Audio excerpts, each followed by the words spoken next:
Okay, calm down. You got nervous, man. You got nervous, man. Okay, calm down. Hello, everyone, and welcome to the Katie Halper Show. We are very excited to be here with you. We have a great show lined up. Apologies for the tech delay. We have some weird tech issues that we'll get into when the guest with the tech issues comes on. Maybe not. We'll see how interesting it is. But do please give this show a like. It's a great way to support the show for free, just to give it a thumbs up. If you don't already subscribe, please do subscribe. Hit subscribe and then the bell. That way you don't miss any streams that we do. Also, if you can, please do become Patreon members at patreon.com/The Katie Halper Show. Again, that's patreon.com/The Katie Halper Show. And if you do that, you get extended interviews, early release, bonus interviews, all sorts of great things and behind the scene things. I'm also going to be in Istanbul at the Gaza Tribunal next week. So Patreon people will get some early little dispatches from there. What else can I tell you? It's great to be here. And what's really cool about this show is that we have some new guests, but we also have some return guests. During the second half of the show, we'll be doing a segment about the flotilla. And people will probably remember, well, they'll definitely remember if they were here last week, that we were speaking to Dr. Daoud, who was on a flotilla and literally spoke to us while drones were overhead. And he was kidnapped shortly after our interview. And I promised that we would get back in touch with him and get an update from him. And certainly, sure enough, we're going to be meeting up with him again today virtually. And he's going to tell us about what happened to him when he was kidnapped by the IDF. And he will be joined by another brave flotilla passenger, Tommy Marcus, a Jewish American activist who you may know from Instagram. He created the viral Instagram account, Quentin Quarantino. And he does a lot to raise money for good causes, including for Gaza. And that's during the second half. But during the first half, we have a really fascinating discussion. We have a Janine Squared segment. We have two Janine guests. We're going to be talking to Janine Younes, who is a lawyer, First Amendment lawyer, a lawyer specializing in free speech and the First Amendment. She is civil liberties and free speech attorney and national legal director of the American Arab Anti-Discrimination Committee. And she's on the defense team that represents Janine Ali. And Janine Ali is our other guest for this segment. Excuse me. And Janine Ali is a dedicated activist and proud Palestinian American, a retired professional, the mother of 4 and the grandmother of 11. And she's been an activist since the 80s, and she's spoken out against the bombings in Gaza and Lebanon, the wars in Iraq and Bosnia. She's volunteered in many Palestinian refugee camps in the West Bank and Lebanon. And she was also part of a 24-hour day, 7 days a week peace vigil in front of the home of then Secretary of State Antony Blinken from January 26th. Since October 7th, she spent her time demonstrating against the genocide in Gaza. And as you'll see, she has been accused of doing something that she did not do. But it's a great example of the way that Israel and its supporters are desperate.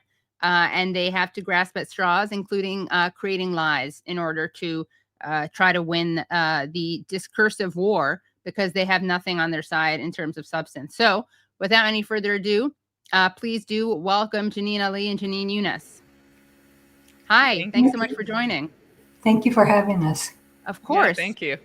So I want to start off, I guess, by asking you, there are a bunch of really interesting legal issues that are raised through this case. In fact, as people will learn shortly, a very dangerous conflation of the flag of Israel with Jewishness, and doing something to the flag of Israel as being equated with anti-Semitism. But before we get into those legal ramifications, Janine Ali, can you tell us about what happened to you and what you're being accused of? And then Janine, you can explain the legal aspect of it. Back in November 13th, I was invited by 3 groups to come to the Senate. We went to lobby for the children that were massacred in Gaza. We were going to mourn them, and we had postcards that we were going to give to the Senate staff. I arrived at the Senate late. I was looking for a handicap parking spot. When I got into the cafeteria where we usually meet, also I was invited by the three groups as Code Pink, Jewish Voice for Peace, and If Not Now. And by the way, just for people who don't know, so If Not Now and Jewish Voice for Peace, well, obviously Jewish Voice for Peace is a Jewish organization, but If Not Now is another Jewish organization, very critical of Israel.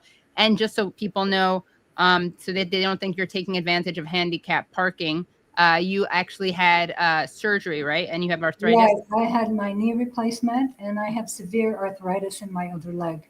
Right. So the doctor, I wasn't taking advantage. Yeah, I know. Don't want to give them any chances to defame you any more than they have. So I was running late. When I got in the first part of the cafeteria, I was met with almost 25 police officers, and I was shocked. I didn't know what was going on, and I called on my right hand. I called Michelle. She's the media coordinator for Code Pink, and I asked her if I'm going in the right place. Because I went many times before and I've never seen police officers there. She told me go straight into the second part of the dining area. Go into the dining area, there's a ramp to get down to where my friends were all meeting. The ramp is about 5 feet wide. On the left side, it was lined up with 6 police officers. On my right side, I can hear somebody screaming, but I didn't pay attention because I saw the lieutenant. He had a white shirt on, and when the lieutenant comes, that means there's arrest. So I was looking at him. I was a little nervous.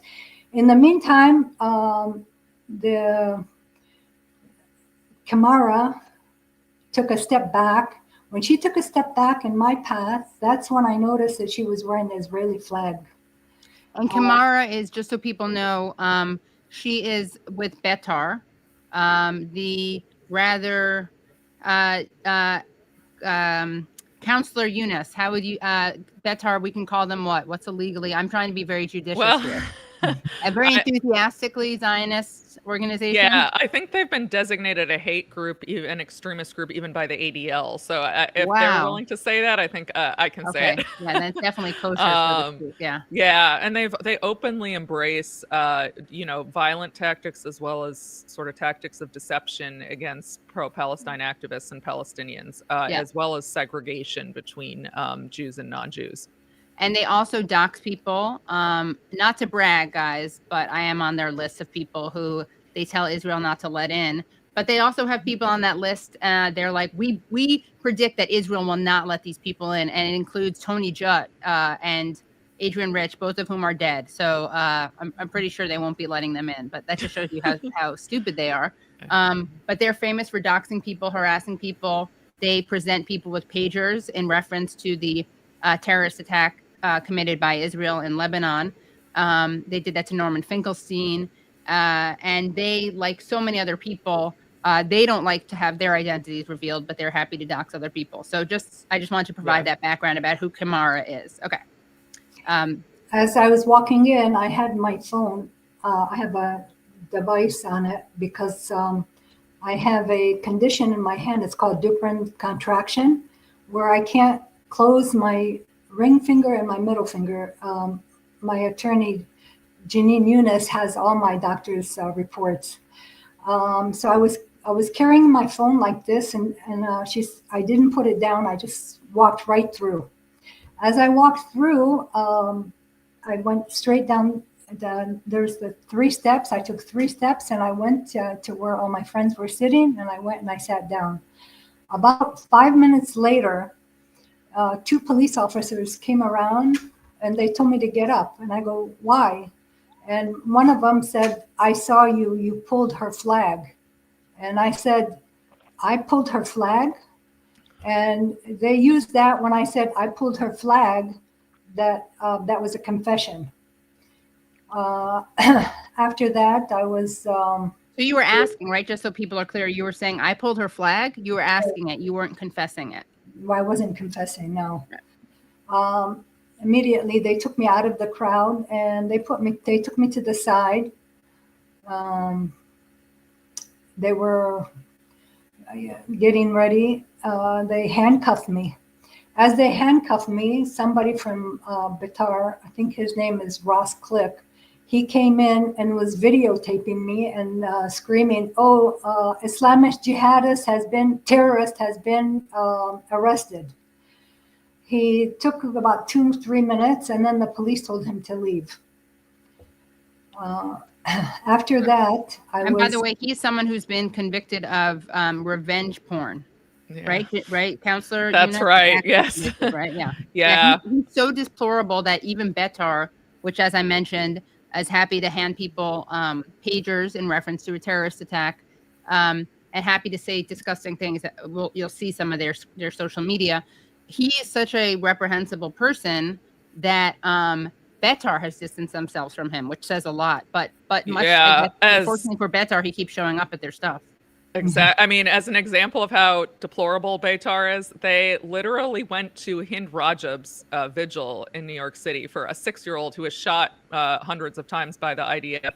They went there to go find quote unquote terrorists to give the Trump administration a list to deport. So this is the level of morality we're talking about here. And yet he was too low for them. Wow.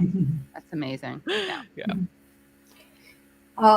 And then they swift me off to the police station next to the Senate building. And that's where I was alone with the police officer that said, "I saw you." When we got into there, I told him, I go, "Officer," because he looks really young. I said, "Would you do that to your grandmother? Would you lie about that?" And he stayed quiet. I go, "You probably would lie about that." And then did I'm relieved he didn't say, "She then asked me to do that to my grandmother." Did you go do that to your grandmother? Oh. I'm just kidding. Well, I said, "Would you lie about your grandmother too?" A few hours later, I got back. I was let out, but I had to appear in criminal court. I was one of the. I was a witness for myself. I told the story, and there was a witness that I've never seen her before that time when she was on the witness stand. Meredith had brought her mother, who was visiting her from Wisconsin. Her mom is a fan of Code Pink. So her mom was down the steps where everybody was meeting. Her mom was down at the steps, and Meredith was standing up there where the police officers were. And she said that she was watching Kamara, where Kamara was standing. When my lawyer asked her, "Why were you watching?" she said, "Because the police had told her twice to leave the room. She wasn't supposed to be there." She was instigating. Kamara was not supposed to be there. Is that what you're saying? Okay. Right. She wasn't supposed to be there. She saw me walk in. This witness saw me walk in, and she said she got scared. And why did she get scared? Because she knew Kamara was going to make trouble. She said, "I passed her." She was my witness, that I passed Kamara and I did not touch her. Actually, her words was her hair on her back stood up because she was so worried what Kamara was going to do to me, because as a visible Muslim woman, and Kamara looked like she was going to have trouble. So that was my witness and myself. The judge, after the second day, he came back and he said that my testimony and my witness's testimony was found to be truthful and candid, and that the testimony of the police officer that said that he saw me do it, and Kamara, that their stories had holes in it, and it wasn't. He didn't find their testimony to be honest. He said inconsistent, I believe, but the implication, the implication when a judge says something like that, it's pretty rare for a judge to acquit someone and then, say that the police officer's testimony was inconsistent. So let alone hers. Yeah. Right. I was so happy. I was so relieved when we got when the judge said that I was not guilty. And after that, the civil was counted. Whatever the civil that she took me to civil for $400. The civil case was based on whatever the outcome of the criminal. So that day, the civil in the Superior Court, she was going to dismiss the case at 2 p.m. We had a court date at 2 p.m. At 10 a.m., they had submitted another report or another. They submitted a. Help me, Janine. In the federal court. In the federal court. So she submitted a complaint and then she filed a motion for a preliminary injunction. At the same time. So they had it in the Superior and the federal at the same time.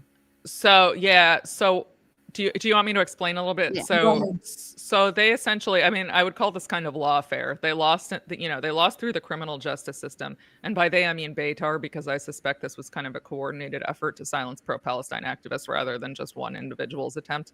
But they didn't succeed there. So they're trying to use the civil court, and they came up with, I'll say, a creative legal argument of the civil rights law under what's statute section 1981, which is used normally to prevent racial discrimination in contract making or state like enforcement of the laws. So it's never used against like private individuals, in this kind of context, like assault or battery. The other problem is you have to show as one of the elements that there's racial animus. Now, anti-Semitism is considered racial animus. The courts have sort of established that over some time, but anti-Israel activity is not. And here, even if the facts she alleged were true, which we know they weren't, but even if they were, pulling on the Israeli flag cape or grabbing the Israeli flag cape is not the same as anti-Semitic discrimination. It's clearly in context a protest against the state of Israel, the government's actions. So this is sort of a very dangerous attempt to use civil rights law in order to silence and persecute someone. And unfortunately, the judge found in favor of the plaintiff. It was sort of I would call it a very surprising decision. Mm-hmm. I don't think anyone saw that coming. Sorry. Okay. No, go ahead. No, I cut you off. No, I mean, go ahead and I'll. Okay. So Janine Ali was acquitted, right? The initial charges, and those charges were, what was that? Assault. Yeah. Okay, the assault, because the claim was that you assaulted this woman with her own Israeli flag, which she had draped around herself. But then she claimed her breathing was cut off or something for 10 seconds. Okay. So then she filed the civil suit. So the standard in a civil case is lower. You don't have to prove guilt beyond a reasonable doubt. You just have to show by a preponderance of evidence. So that was what the judge hung his hat on, was, okay, well, the criminal court acquitted, but I think the evidence goes, beyond a preponderance, but it's also legally flawed for the reasons I was mentioning. This misuse of Section 1981 for sort of actions of a private individual, as well as an attempt to conflate animus or supposed animus towards the Israeli government or the state of Israel with anti-Semitism. Right. So there's so many layers, and it's a little frustrating, right? Because you both have to defend Janine Ali from allegations that aren't true, but then you have to make the argument that even if they were true, it wouldn't be what they're accusing her of, right? So in the injunction, so what they succeeded in doing, right, is like getting an injunction against Janine Ali, which means it's almost like a restraining order. Is that right? But it's more problematic than that, because so she was seeking a preliminary injunction, which is essentially an early ruling in her favor, where she doesn't have to go through the whole discovery process and trial to get a favorable ruling. And in order to get that, she had to convince the judge that she would probably succeed on the merits. Okay. So he did like a legal and factual analysis as well. So it's not just a restraining order, because she was suing for some financial damages too, and the judge is basically saying you're likely to succeed, which is an exceedingly problematic ruling. Right. And he said something like, if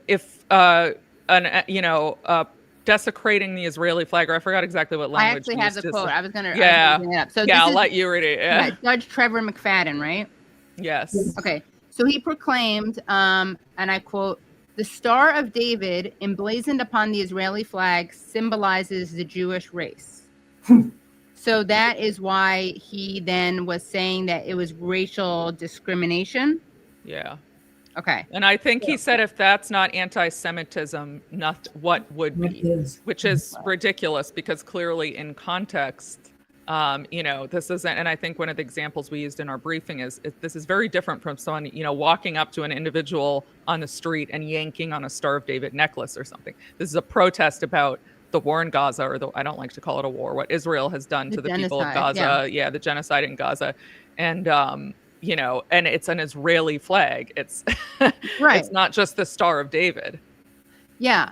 So he wrote, "Purposefully yanking on an Israeli flag tied around a Jewish person's neck to choke them is direct evidence of racial discrimination. The Star of David emblazoned upon the Israeli flag symbolizes the Jewish race. Star of David, Encyclopedia Britannica, the yellow badge that Jews were forced to wear in Nazi-occupied Europe, invested the Star of David with a symbolism indicating martyrdom and heroism." But okay, end quote. But like the whole point is Israel put that on their flag. Like Israel is using that. And I am a Jew and I don't consent to conflating that flag with my ethnicity, my people, my identity, whatever you want to call it. And it's very dangerous. And it's like the suggestion, if that's not anti-Semitism, I don't know what it is. What is? That is just so dangerous because that is so trivializing of actual anti-Semitism, right? Which is like the Tree of Life synagogue, going into a synagogue and shooting people because they are Jews. That's actual anti-Semitism. To make it seem like what could possibly be more anti-Semitic than pulling on an Israeli flag, which Janine Ali did not even do. But again, even just theoretically speaking, the idea that is like the most anti-Semitic you can get is just absurd. And it's actually really offensive to people who have been killed by or survived actual anti-Semitic attacks. And again, we are right now in the midst of a genocide where the Palestinian people are being victimized. But I still think, like, if you want to bring up the anti-Semitism thing, Betar or judges, like, you're actually really trivializing anti-Semitism. And another point we made is there was no evidence Janine Ali even knew that the plaintiff was Jewish. So that, so even again, even if she did this, we have to qualify. Mm-hmm. Yeah, exactly. Right. Yeah.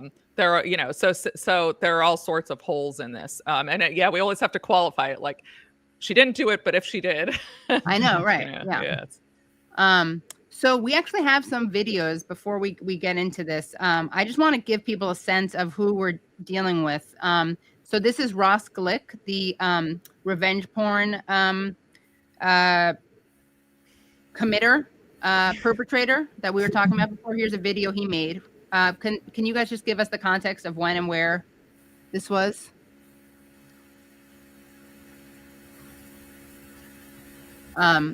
This is when you were being arrested. I mean, this is right before you were being accused of Janine Ali. Is that right?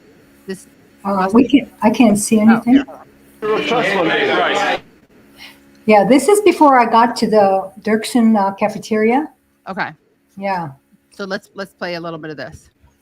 You're a trust fund baby. Right. Trust fund baby. Okay, so that's Ross Glick, who's will filmed you, but this is someone filming him, and I believe he's speaking to Medea Benjamin, and he's calling her a trust fund baby. Yes. And you're a trust fund baby. Right. Trust fund baby, Medea Benjamin. Mag bar Hamas. Mag bar Hamas. 3,000 Hamas. There we go. Mag bar Hamas. Women like freedom. Not for too long. The Jewish Nazis.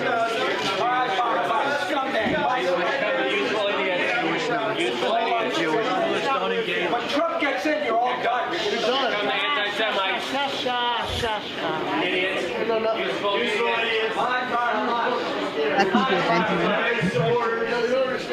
By the way, a bunch of these people, including Medea, happen to be Jewish, so it's just whatever. I mean, again, not that you have to be. It just makes it that much funnier. So they're saying bye Hamas. They're calling them useful idiots, trust fund baby.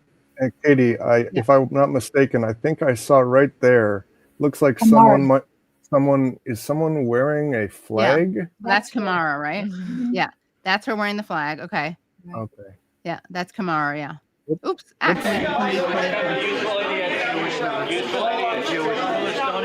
Trump gets in, you're all done. You're done. A truck gets in here, you all die. I think this. No, when Trump gets into office. Oh, Yeah, wow. yeah, that's it. Yeah. Wow. Okay, thanks for saying that part out loud. Okay.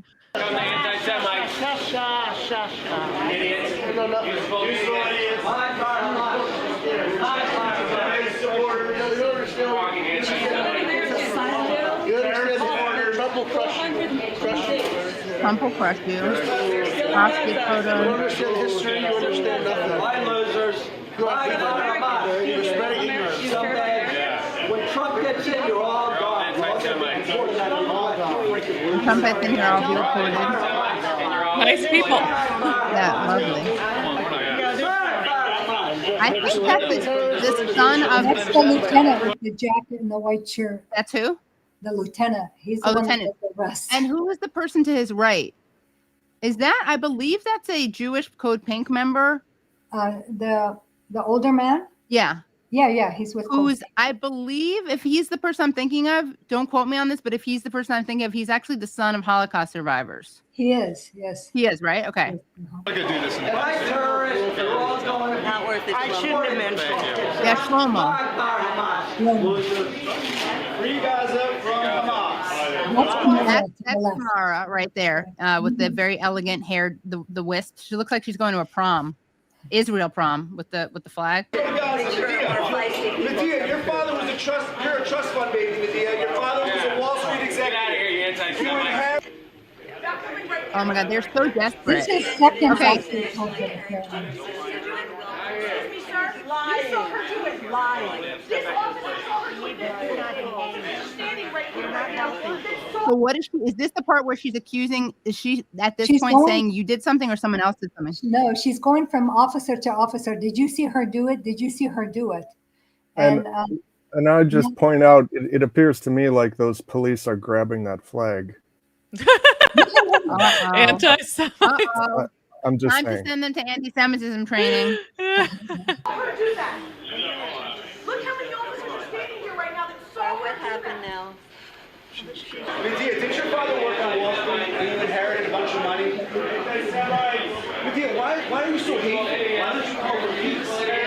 Ceasefire is ridiculous. You know that. Why do you support Hamas? Yeah, look how hateful they are with their hands up. Why do you support Hamas? Why do you support Hamas? Would you like to? Okay, so just to point out, like they have nothing that they can bring up. So they do the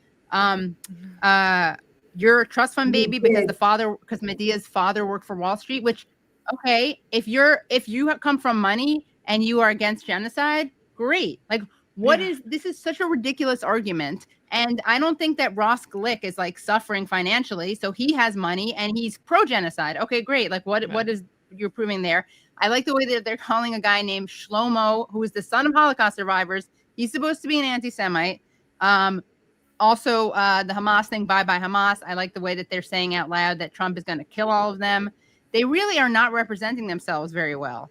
But yeah, that's just incredible. And we have some more stuff to show. But let's take a look at Kamara, this woman who's accusing you of being hateful. Let's take a look at how she responds to how she describes what's happening right now in Gaza. Brad, you have that. Is this what? What's that one called, Brad? This is the. Yeah, I'm proud. Yeah. Okay. Yeah.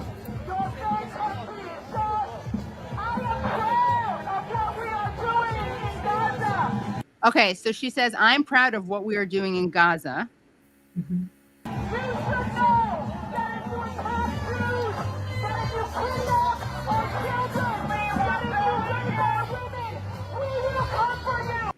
You should know that if you attack Jews, if you kidnap our children, if you rape our women, we will come for you. We will, I can't know what she says, but then she says, we will decimate. We'll attack you and then we will decimate you.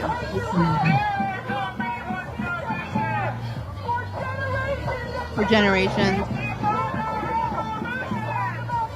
Okay, so that's this woman who's claiming to be a victim. Poor thing. Okay, what else do we have? we have some tweets from them also to show. Brad, you have the tweet that's a screenshot of something that they said about it's been deleted. It was a post that they wrote but deleted. Nate gave that to you. Do you have that? Okay. Because I just want to give people a sense of, but while Brad sets that up, because I do want to give people a sense of Betar and the types of things that they say. We're also going to talk about the hate comments that you got, Janine.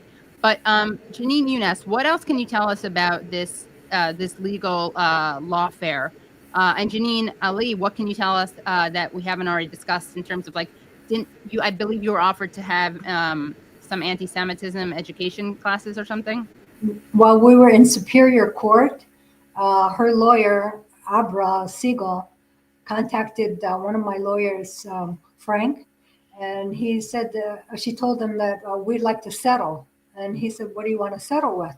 She said, well, we want her to take an anti-Semitic class, anti-Zionism class, a Stand With Us course, and anger management. And they want $400 because she put cameras outside. Okay. Yeah.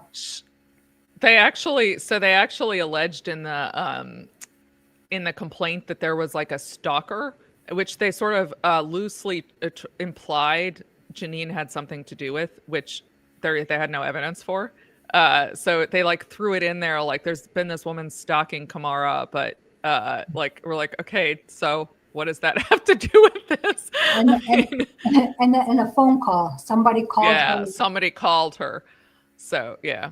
And so then this is, yeah, I mean, I'd say this is sort of a quintessential example of how, this group uses lawfare and some, other Zionist groups as well. Because Janine, I think, will likely be vindicated in the end. I mean, we already know she's innocent, but, I believe she'll be vindicated by the justice system as well. We're going to appeal, if we continue to lose before this judge. There's a DC Circuit Court, which has 3 judges. And if we have to go to the Supreme Court, we will. Right. But, this costs a lot of money to defend a lawsuit like this and a lot of time. And they put her through the emotional torture. So what this is essentially trying to do is to silence pro-Palestine activism by making an example of her and saying, right, if you do this, we're going to come for you and we're going to do the same thing to you, or we might do the same thing to you. So you better just stay home and stay quiet about what we're doing in Gaza. And by the way, I just want to show, because they're very happy about showing people photos. So here's Kamara, right? Mm-hmm. That's a picture of her. Here she is with the bag that says "Karma is Zionist." Yeah, that was the day of the court. This is day of court. Okay, and then some more Karma is Zionist and Karma. Who did this? And this one of the girls they put in, because she was so mad. That's when the judge found me not guilty. Right. She was really mad then. Okay, she was She's angry. storming out right there. Okay, sorry, Kamara.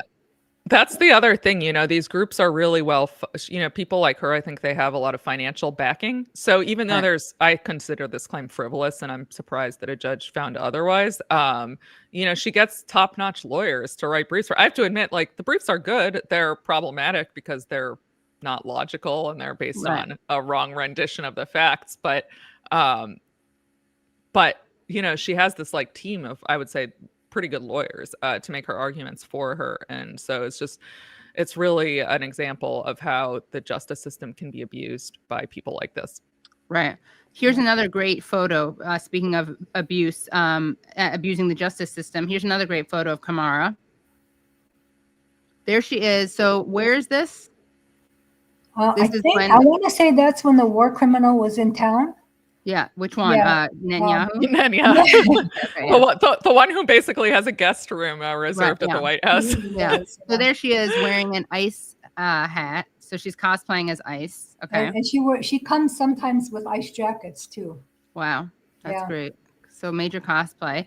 Now let's take a look at some of the comments from Betar, some of the social media posts from Betar, because again, I want people to get a sense of these people, their ideology. So this is friend of show Layla Al-Aryan, the great Al Jazeera journalist and filmmaker. She tweeted out, these are the names of Palestinian babies Israel killed before they reached their first birthday. Unfortunately, is likely an undercount given the number of people missing and under the rubble. and it says 0-year-old didn't reach their first birthday, and it's a despicably. I mean, it's like heartbreaking to look at the number of again, these are children, these are who did not reach 0. Like, even if you think that this is all Hamas's fault and Israel's just defending itself, like, even if you think that, which is an absurd thing, in theory, you're not happy about kids dying, right? Like the proper like Hasbara point is, oh, this is so unfortunate. Hamas could just release the hostages, which is a lie. But that's what they say to try to look good. No, not Betar. Betar actually tweets in response to this, not enough. We demand blood in Gaza, ! Which is like, if I were trying to make Betar look evil, I would write that. Like, it's so bad, it almost looks fake. And they did indeed delete it because it's such bad PR. Yeah. But that's the type of people that we're dealing with. Then let's take a look. Brad, I believe you have an image of a social media post from Betar where they announced that she was charged. Can you zoom in on this? Okay, go up, please. Great. Muslim jihadi charged not guilty for attack on Jewish leader. What I like about this is it totally shatters the stereotype that Jews are smarter than everyone else. Because Muslim jihadi charged not guilty. Charged not guilty for attack on Jewish leader. Also, cool. Okay, she's a Jewish leader, so she's. I'm just saying that probably, if you're a Jewish leader, there's probably lower threshold for defamation and libel. I'm going to say, but whatever. Again, so they say that Janine Ali, a member of Code Pink, was found not guilty in court for physical assault upon the director of Betar, Washington, D.C., a leading international Zionist organization. They left out of that. That's a hate group. Yeah. They talk about how you said, all I did was grab it, regarding an Israeli flag, which Ali pulled. The Israeli flag, which was tied to Sumral's neck, jerked her head back, causing injury and to lose her balance. And then she said, today in Washington, D.C., we learned that attacks on Jews in America, which take place inside the Capitol building, are permissible. We learned that not only can pro-Hamas activists harass members of Congress daily, but they can also beat Jews in the Capitol building. A police officer testified that he witnessed the assault, and yet this terrorist, who proudly supports Hamas, was found not guilty. Add the capital of the U.S. to the list of cities that are unsafe for Jews. Betar will stand up again and again and again against Jew haters, and we will intensify our actions at Betar. Code Blue, the pro-America, pro-Israel proper response to the pro-Jihad Code Pink. They're so clever. They are a dangerous domestic terrorist organization. I mean, Betar is a dangerous domestic terrorist organization, which has wreaked havoc upon this nation and our country's capital. Sadly, today, America has become less safe for Jews, said Sumral. Also, sorry, one more point about Betar. You know, this isn't just some random crazy group that's like making one woman's life miserable, Janine Ali's. The Trump administration takes their directives from Betar. They've been cited in multiple court orders. Multiple courts have said it is clear the Trump administration is listening to who to deport, in Mahmoud Khalil's case, Rumeysa Ozturk, others from this group Betar. So this is not like, you know, they can't just be ignored or dismissed as like a crazy group that's making one person's life miserable. Right. You can't just be like, oh, don't feed the trolls, right? Because they actually have, it seems like they actually have an effect on like real life consequences. No, like, they have political power. They have actual political power because the Trump administration is selecting its deportees, you know, targets for deportation from this group's, the people this group doesn't like. Right, including Mahmoud Khalil and the woman who you just mentioned at Tufts.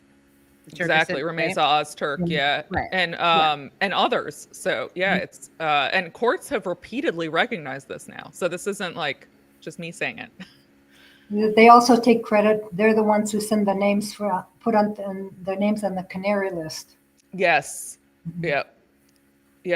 Another cowardly organization that's largely anonymous that likes to dox people. Yeah. Let's see, Brad, do we have the social media post do we have the comments in response to that social media post?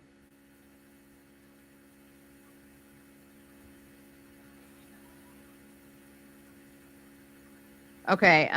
To the Jews of the diaspora, we say, make Aliyah, come home to Israel. And if you cannot, then fight back. Jihadis devoted to the destruction of America are working in the capital every single day with Code Pink. We will not bow our heads to jihadis that call for the genocide of our people in Israel or America.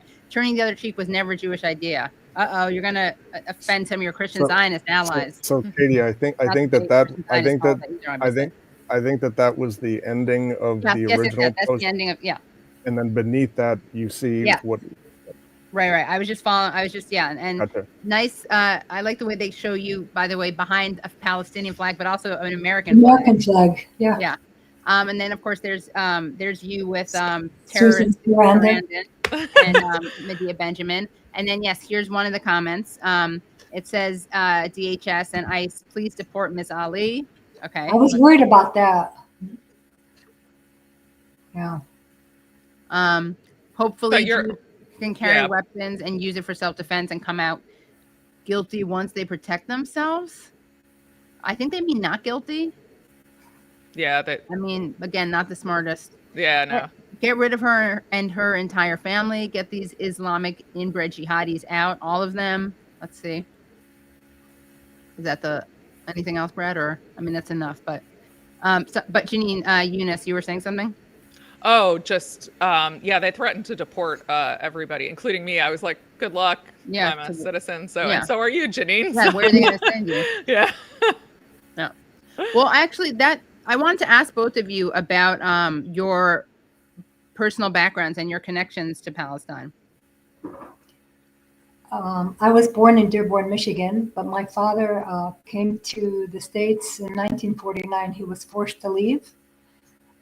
He's from the city in the West Bank. We still have family there, and my husband's family are still there.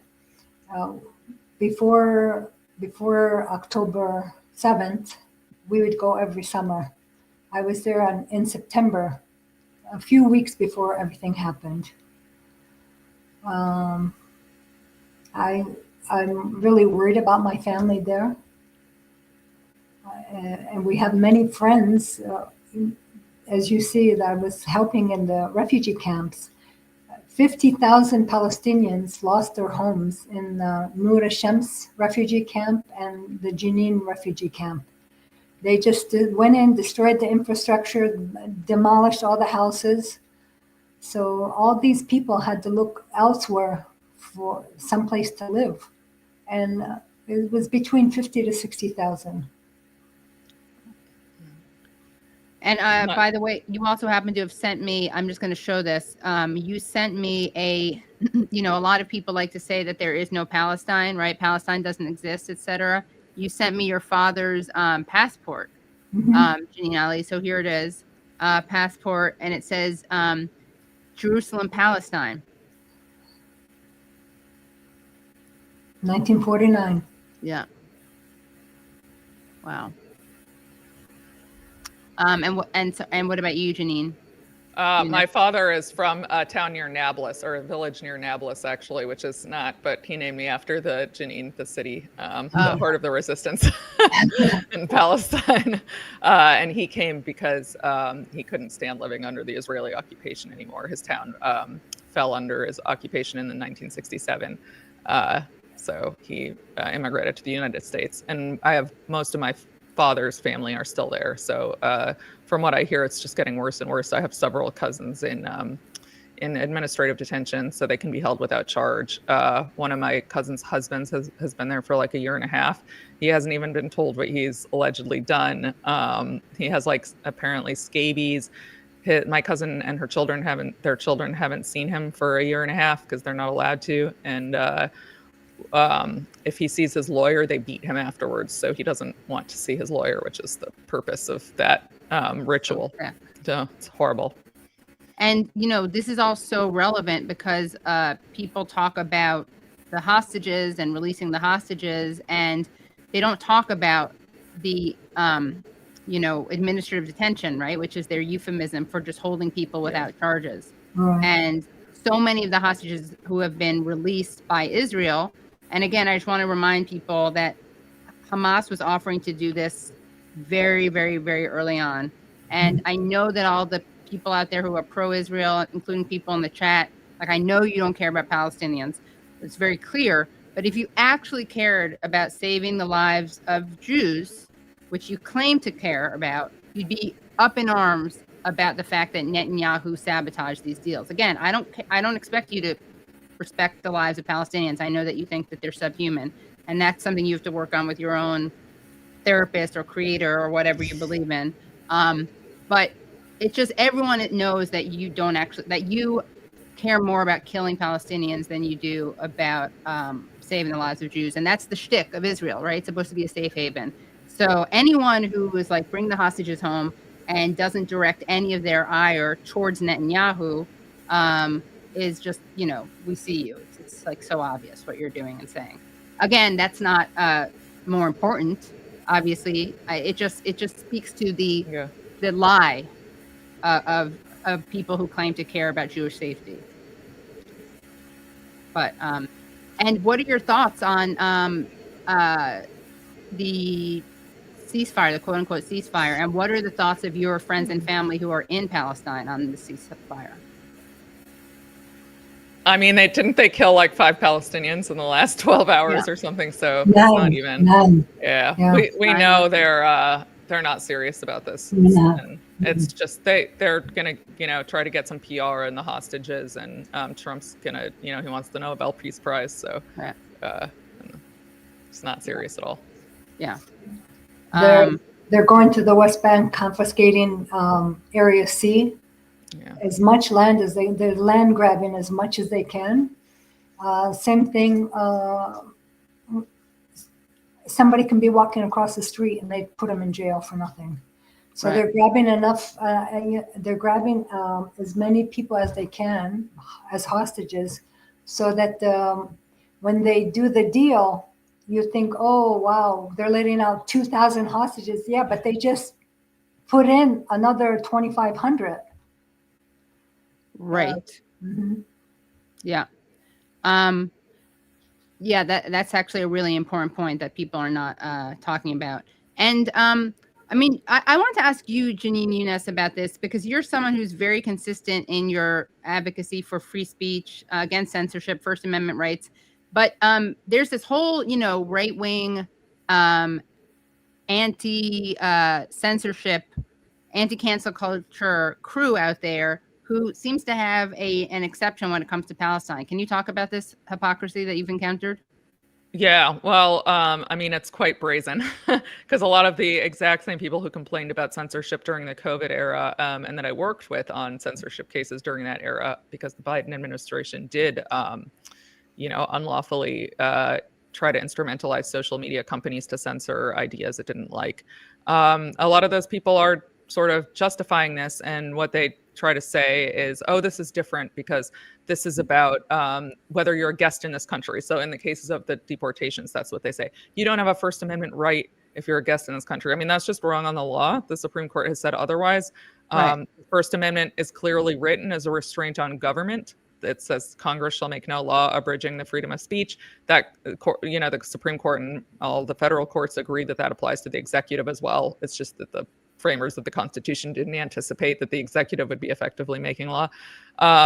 So that's just undisputed. And it's not about the citizenship or immigration status of the speaker. So this is clearly, and anyway, regardless of what the Constitution or the law says, if you believe in free speech and you believe that people shouldn't be punished for their ideas, their thoughts, their views, then you wouldn't embrace a regime that puts people behind bars and attempts to deport them for their ideas and their views and their speech. So this is clearly just hypocrisy. They don't like the ideas, and they're looking for excuses and ways to justify suppressing them while trying to pretend to be free speech warriors. Right. And what is it like for you? I'm curious, Janine Younes, as a Palestinian American, do you feel like the double standard that's so blatant in so many different areas, like, do you see it in your field, your legal field, on a kind of personal level, or do people may not know you're Palestinian, but I'm just curious. I always wonder what it's like to be Palestinian today, like when there's so much dehumanization built into so much casual speech. Yeah, I mean, I felt it a little bit before I switched jobs. Now I'm, at the American Arab Anti-Discrimination Committee, so it's. Before, I endure a lot of sort of casual, racism and assumption. I had to push back a lot on people in my world sort of justifying and excusing what was going on, especially at universities, and saying, these universities don't have a right to federal funding, et cetera, which again is a misreading of the law, because the law clearly, says that the federal government, if it gives money, it can't condition receipt of funds on suppressing certain viewpoints. So yeah, it's a weird experience. Yeah. And what is next for this case, by the way? So actually, this week is a big one for the case because we had the system sort of operates on two different tracks. We have the lawsuit itself, and then there's the preliminary injunction, which is the emergency relief. So just by coincidence, the briefing was due on our reply motion to reconsider. It's complicated on the emergency motion. So we sort of wrapped up briefing on that stage, and then we also have a deadline to move to dismiss the case tomorrow. So we'll be filing that brief tomorrow. Okay, great. So we should be, I imagine, within the next couple of weeks, have some kind of ruling from the judge indicating whether we're going to have to appeal this or he's going to see the light. Okay, great. Thank you so much for joining. Any final words from anything else you want to add, Janine Ali? Thank you for having us. Of course. Yeah. And we'll have you back on again to update us. And other shows should have you on because this is a really important case. I agree. Yeah, the implications are enormous. So thank you so much for having us. Of course. Thanks for coming on.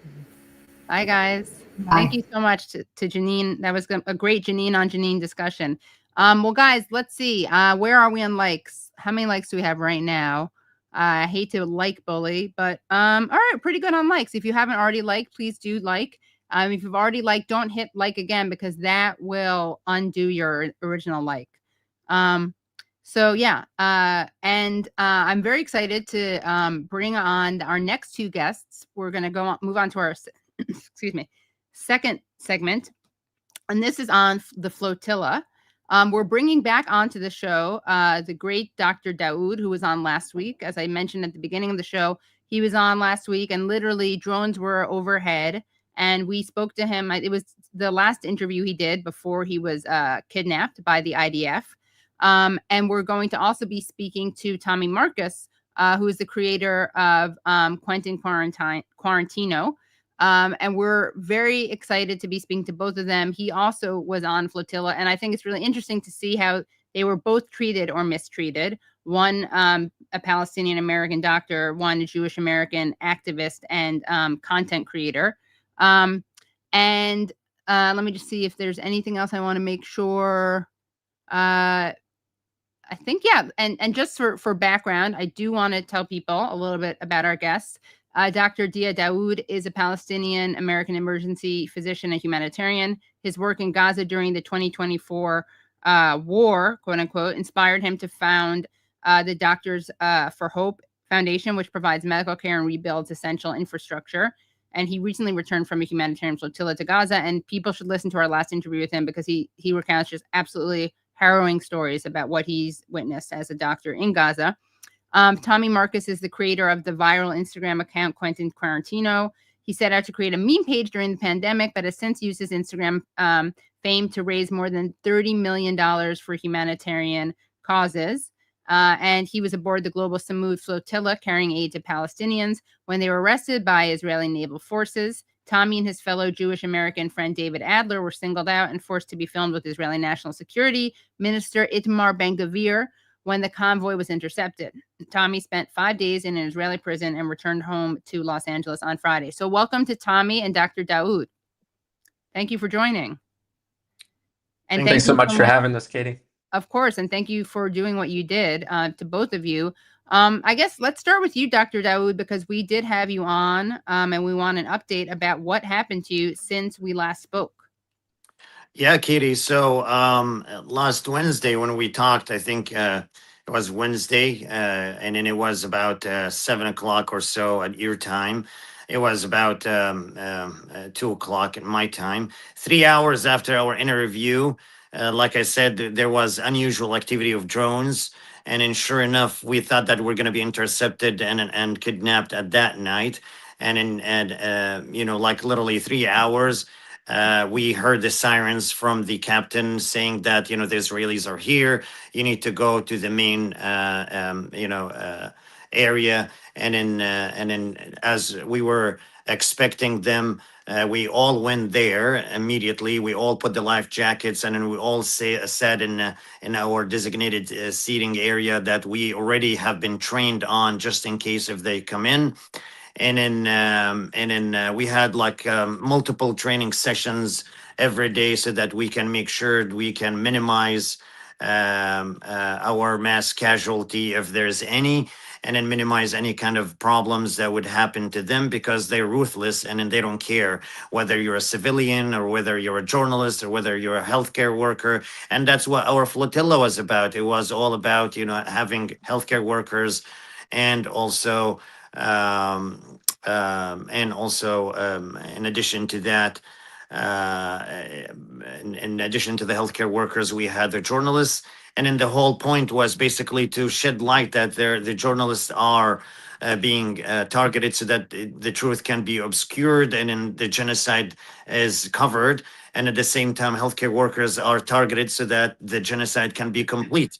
And then there's no healthcare system to help these patients, to help the patients and then the people in general, and then force them to be displaced. So when the helicopters came in, and then it was like really scary scene, Katie, like extremely scary.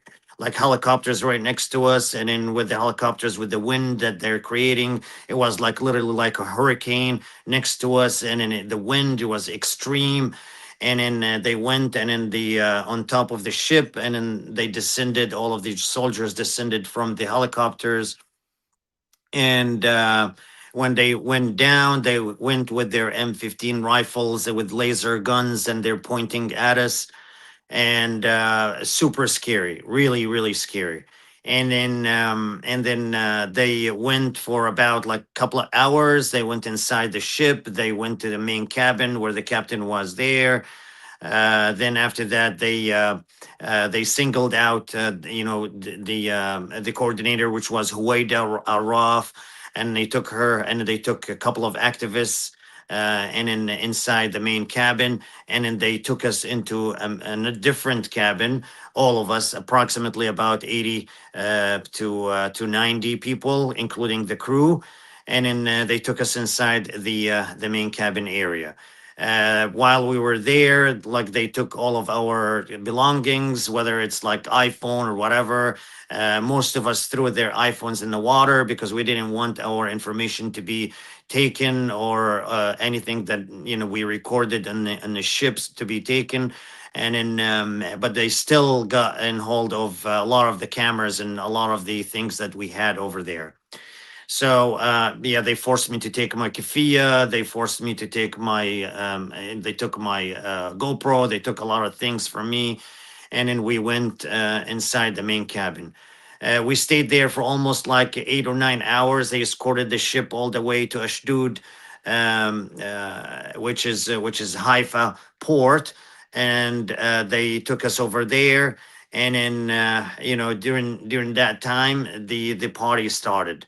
Like the real party started, which was basically they took us one by one. I had my jacket, which is my white jacket, my head, surgical head band on top of my head, showing them, hey, we're civilians and doctors. We're here in a humanitarian mission. And then they took us one by one, and then all of the verbal abuse started, and then all of the mocking and all of the cussing and all of that started over there. And then they took us to an area that is designated for us, which is like literally on the side of the entrance. And then that is covered by urine. You can smell the urine everywhere. They basically prepared it for us to just humiliate us. Same thing, heard it from the flotilla previous to us, the Sumud flotilla. Our flotilla's name is called the Conscience Flotilla, hoping that the world's conscious can revive from this, I would say like sleepy / death, era. But then, and then they forced us to sit on our knees and then our toes, and then our heads down, and then you cannot look anywhere, like right or left. You will be like immediately punched and hit. They asked one of my comrades to take his kafia, and he refused. They brutally beated him like so bad, to the point one of the other comrades came in to help him out, and they beat him up. The other comrades, and they took him into consulate into confinements, into solitary confinements. We didn't see them after that. So they had us stay in that area for 2 hours. Katie, my neck was numb, my knees were numb, my toes were numb. I mean, I was like miserable. And then my only thing is like, I was praying to God. I said, God, whatever you want to do, just take me from this misery, just only this misery, just this one time. And then it was really a horrible experience. And then every time you twist or you do anything, I had my bag next to me. I was putting my hand on it. They'll come and kick it, and then they'll just make sure that you're on your knees and your toes. My knees numb, my legs numb, my toes numb. Everything is numb. My entire body is numb. I was really drowsy from like looking down, and from my neck being like hurting so bad. They came in even, and then they saw me with my jacket that they asked me to take off. And then it was right next to me, and they asked me if I'm a doctor. And I said yes. And then they asked me where I'm from. I said from the United States. And then they started asking if I know a well-known Palestinian prisoner from Gaza. His name Hussam Abu Safiya. I heard that name, and I said, this is it. That's what's going to happen to me. Hussam Abu Safiya is a well-known pediatrician. He has been in prison for almost like 6 months now. He was visited by Ben-Gvir, and Ben-Gvir was like assaulting him and verbally abusing him. So I literally thought, this is it. This is what's going to happen to me. They brought me like a wristband in front of me, and then they said, and that's written on it, Free Palestine. And then they said, do you want this? And I didn't say anything. And then they asked us to spit on it, and then myself and everybody to spit on it. They asked us to say, I love Israel. They asked us to say, I hate Palestine. All of that. Just mental abuse, verbal abuse, the cussing, all of that. The one behind me got zip tied from his back, and then he says, "You want from his hands and behind his back." And then they asked, and then I heard him saying to him, they told him, we wouldn't let you go until you say that, until you say, I love Israel. It was a really scary scene, really, really scary. And then they took us one by one after 2 hours. And then they had us stand up. I was literally like delirious. Like I was like walking like in different directions. And then they took us one by one. They had us lined up in a line, and then they took us one by one inside the port. Inside the port, again, your head down. I was assigned, every one of us was assigned to an officer. He put his hand on my neck the whole entire time inside the port for almost like an hour. And then I was first stage, they took us inside, they took my bag, they took all of the shirts that has Free Palestine, they put it in the garbage. And then they said, oh, Palestine, no, Israel, that's not Palestine. One by one, every single time, like Palestine, no Palestine, doctor, it's called Israel. And then they put it in a garbage. They put almost everything I have in a garbage. And were they speaking to you in English, Arabic, Hebrew? What were they? Yes. They were speaking to me in English, and then that's in the port. But later on, they asked me if I speak Arabic, and then when I said yes, everything assigned to me was in Arabic. And even actually in the airport, they assigned an Arabic speaker. Now I remember, they actually asked me if I speak Arabic, and then they assigned me somebody who speaks Arabic so that he can actually, tell me my why am I here? Why am I in the port? So, while I was in the port, the next stage, somebody put a wristband on my hand with my number on it, 123. And then they asked me, and then I told the lady, I said, she was an officer, and I told her, this man is abusing me. I don't know why he's putting his hand in my neck. I'm no threat to you. I'm a doctor. I'm here as a civilian in a humanitarian mission. And then you know what she said to me, Katie? She told me, yeah, because you're not white. I was like, what? So I was in a shock. I was like, I thought like I misheard her, or maybe like some, because I asked her, I said, like, none of my comrades, because I looked, and then none of my comrades was treated the same. So I asked her, like, like, this guy is abusing me. I thought that, like, this guy is intentionally abusing me.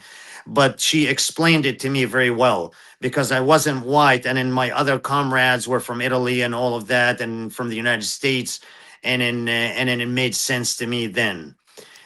She took me, yeah. And so you complained to who? Who did you say this to? It was an officer that was like she has a high ranking officer inside. An Israeli officer? Yes, Israeli officer that was inside, sitting and putting a handband on people. And you were complaining to her about a lower ranking Israeli officer? Exactly. Okay. And then she told me why. And she told me because English? She told you in English? I'm just yes, curious. Okay. she told me in English that because you're not white. And then did she say in a way that was like sorry, or was she like, oh, well, that's why? Like, did she see? No. She's like, because you're not white, go like this, like literally. Like it wasn't like any apology or anything. No, there's no apology there. Right. So they took me inside, and then they took pictures of all of us, and then they took a picture of me, retina, and all of that. And then they escorted us inside more, where they took my bag and they took all of my stuff, and then or whatever left of it. And then after that, we sat with an Arabic speaking officer who told me why am I here and all of that. And then I said, and then at that time, thank God, Huwaida already arranged for the flotilla, arranged for Palestinian defense lawyers, which is called Adala. Adala are basically lawyers who are designated to defend Palestinians in the in occupied Palestine. So she was so happy to see me, and I was like, I'm so happy. It was like kind of like a little glimpse of light somewhere in this misery. And then, to be honest with you, Katie, like I felt how Palestinians are feeling, which is the loss of control, the uncertainty of your future, what's going to happen to you, and all of that. I felt all of that. It was one of the scariest thing ever. Like it has probably 1,000 times worse than whatever torture you're gonna see. And then after that, I met with that guy who was telling me, is like, I'm not here to tell you what's gonna happen to you. I'm here to tell you, in Arabic, obviously, I'm here to tell you why you're here. You came in illegally to Israel. You broke the laws of Israel and all of that. And do you have anything to say? At that time, I told him, and then after I talked to my lawyer, I told him that I didn't have any intention to come to this place. I had a humanitarian mission to go to. We had medications, we had medical supplies, and we were going to Gaza, but you guys intercepted us and kidnapped us in the international water and brought me here. And then he said, yeah. And then he says, do you have anything else to say? And I said, no, that's it. And yeah, that's it. And then after that, they took us and I asked for a jacket, and they refused, and I didn't know why. And I said, it's in the bag, like you guys already went through my bag. You took everything. There's just a jacket. I want to put it on. It was very cold at that night. It was close to 40 degrees Fahrenheit. And then they refused. And then later on, I knew why. The minute I finished with that person, I went outside, and then I went to another station where they also took some more info from me and where I'm from, and if I speak other languages and all of that. And then they took and then they were mocking us. And then they said, oh, you're from the United States. You know why we like Trump? We like Trump because he hates Greta Thunberg. And then I'm like, what? So, and I'm like, it was just crazy, So it's like, she's crazy, and then all of that. And then they took us after that. And then at that time, literally, we were out on the other side of the port, zip tied us real tight to the point, like, like I couldn't even feel my hands. And then they blindfolded us, and then they took us in. They put us in a bus, all of us, group by group. And then the temperature over there, Katie, was sub-zero. I kid you not. It was the coldest place I have ever seen in my life. It was extremely cold to the point we were shivering. And then I was right next to one of my comrades. His name is Asham, and I said, Asham, I'm sorry, but I have to stick to you. And then I was like really like close to him, and we were both shivering so bad to the point, like I would say maybe like 10 minutes on the bus, I passed out. I completely passed out. And in 2 hours later, approximately, we reached a prison called Kitziot. And Kitziot is in a Nakab desert. And for people who doesn't know, Kitziot is designed, it's a maximum security prison. It's designed for people from Gaza. So imagine that, thousands of people, and then it has like unbelievable record of human rights violations, rape, killing, breaking bones, everything that you can think of. So at that point, I thought that this is it. This is my end right there. Wow. Okay, so let's hold on there, and then I'll go back to you to find out what happened after that point. But I want to hear from Tommy and how his experience compared to that one. Tommy, welcome to the show. And I know you were having some audio issues. Were you able to hear though ultimately? Oops, you're muted. Sorry about the audio issues. I'm on all new electronics because all of my stuff. No, I don't have any of my old electronics, but I was able to catch the last 5-ish minutes, but I missed a chunk of it. But I'm glad that the audio is working now, and thanks for having me on. Of course, yeah. Well, tell us what happened to you when you were. Tell us about the flotilla you were part of. Also, Dr. Daoud explained last time what motivated him. So, what motivated you to take part in this flotilla, and what happened to you once you were intercepted? Sure. Motivation wise, I would say there's a few factors I could talk about. One of them is my Jewish background. But also this year on my page, Quentin Quarantino, I've spent a lot of time and effort explaining how I grew up in a very Zionist community, so much to the fact I would probably call the town that I grew up in, Tenafly, New Jersey, where one of the most prominent Israeli prisoners of war grew up. It's kind of like little Israel. Like every single town, every single storefront in the town has a "We Support Israel" sign in it. They just named a street Eden Alexander Lane after the aforementioned abductee who just decided to go back to Israel and rejoin the IDF after meeting with Donald Trump. So my whole life, I was taught and brainwashed into thinking that Israel was kind of like a necessary evil to some extent. Like I knew that things happened, quote unquote, that weren't good. But I was, one of my first memories of my life is 9/11.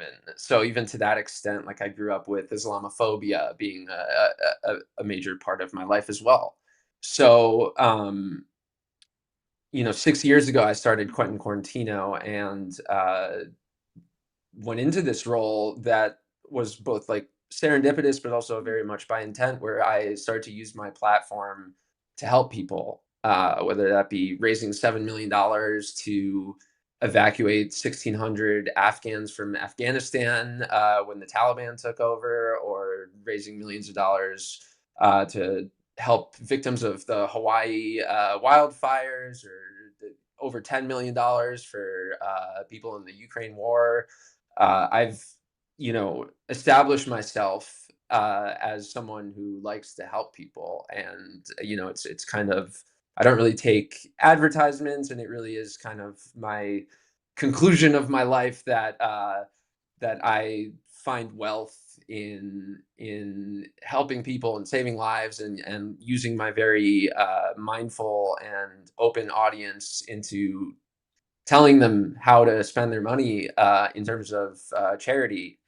And so I did not do that in 2023 for Palestinians, or even into 2024, embarrassingly, because I, after October 7th, I was so scared. I would make like milquetoast statements about, war crimes happening in Gaza.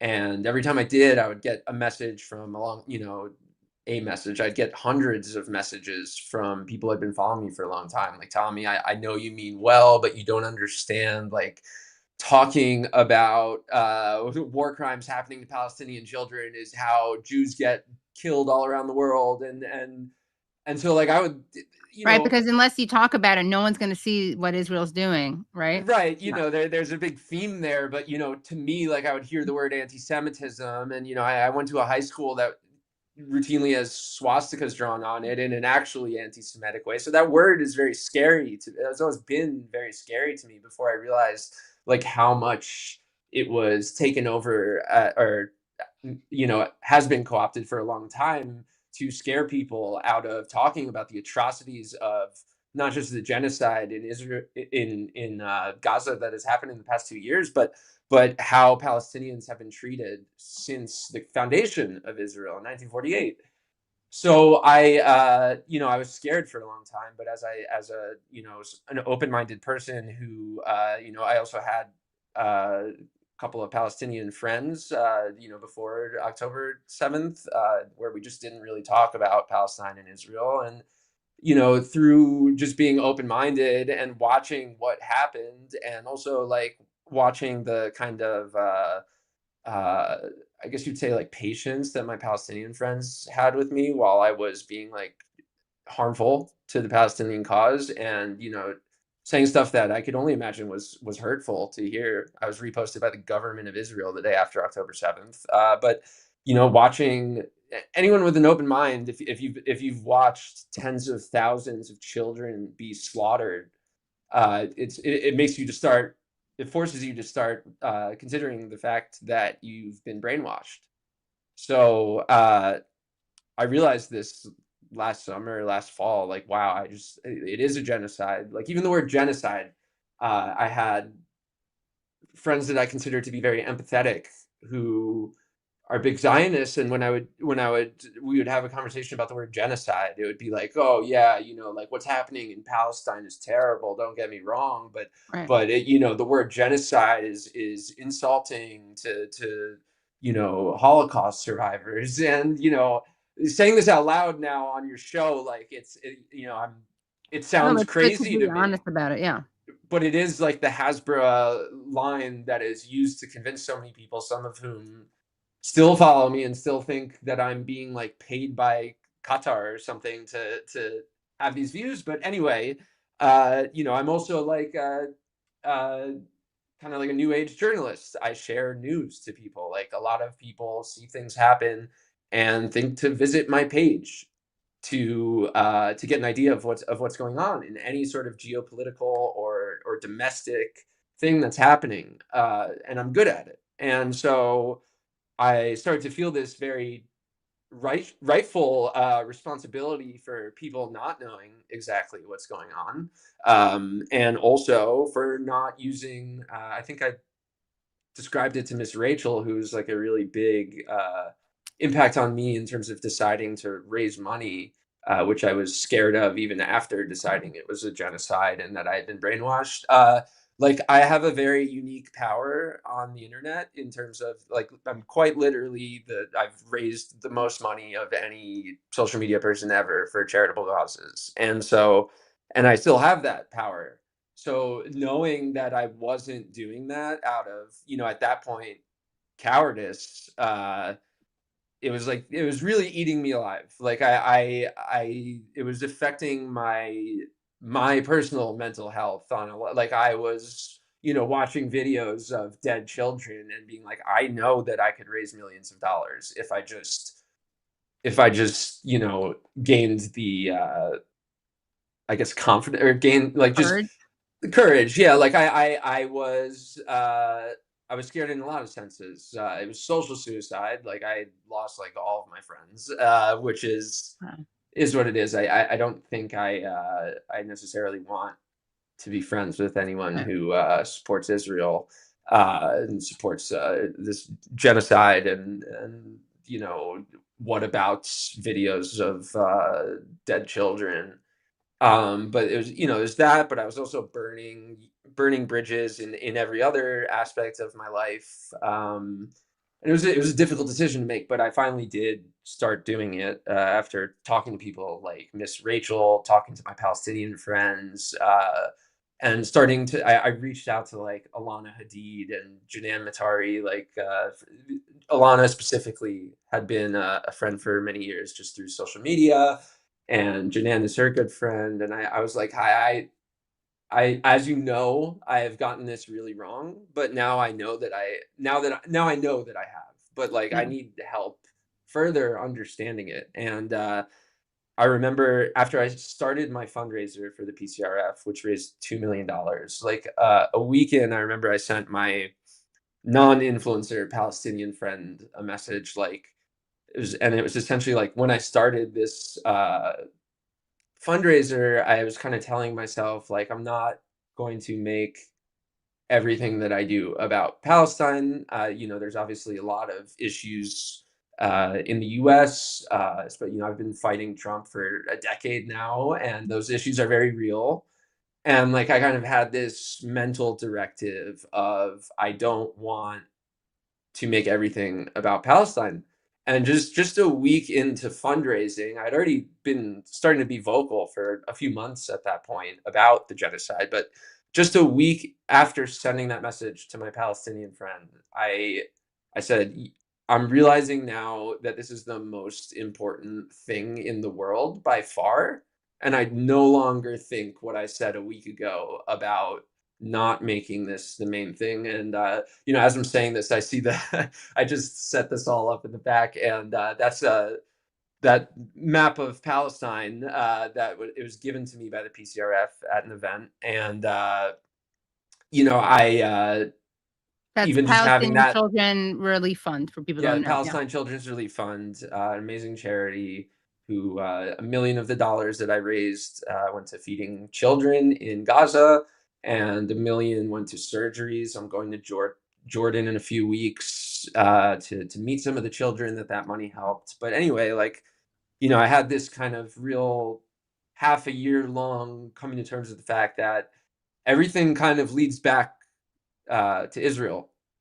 A lot of our domestic issues Mm. lead back to Israel. When you look at the stuff that's going on with the National Guard and ICE, like, there's a real connection to America's influence on Israel. And so now I very strongly believe, and I believed this before I joined the flotilla, and it was one of the, I think, leading reasons that I was a last minute, like, can I please be on the flotilla? It was me realizing it's the most important thing. And so, like I said, I was a last minute addition, but in my mind, when I started to speak about Israel and the genocide, I used myself as an example. Like, that was the part that was difficult for me. I couldn't just like be all of a sudden pro-Palestine, uh, fundraising, using very harsh language to describe Israel. Like, I couldn't just do that without first making an example of myself, and being like, look, I was brainwashed, and I didn't get it. And I thought that the way I was approaching things was the most helpful way. And instead, I'm realizing now that it's like so harmful. So there was a larger aspect of continuing to use myself as an example, putting myself on this boat. And then also, I would later come to find out that this was that what I'm about to say was not really how I envisioned it, but I knew that there were a lot of brown people, Arab people, Palestinian people going on the flotilla, and people from countries that don't have the type of relation with Israel that the U.S. does.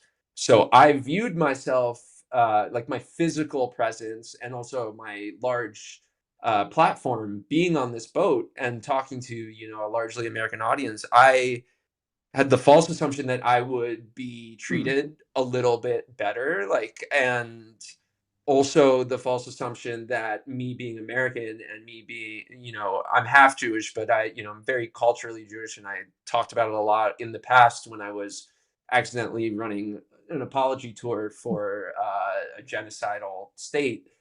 Uh, like I thought that would mean something in regards to how I was treated, that it wouldn't be as bad, which, you know, was a depressing assumption, but I still, like, I stand by the kind of the way that I got to that assumption.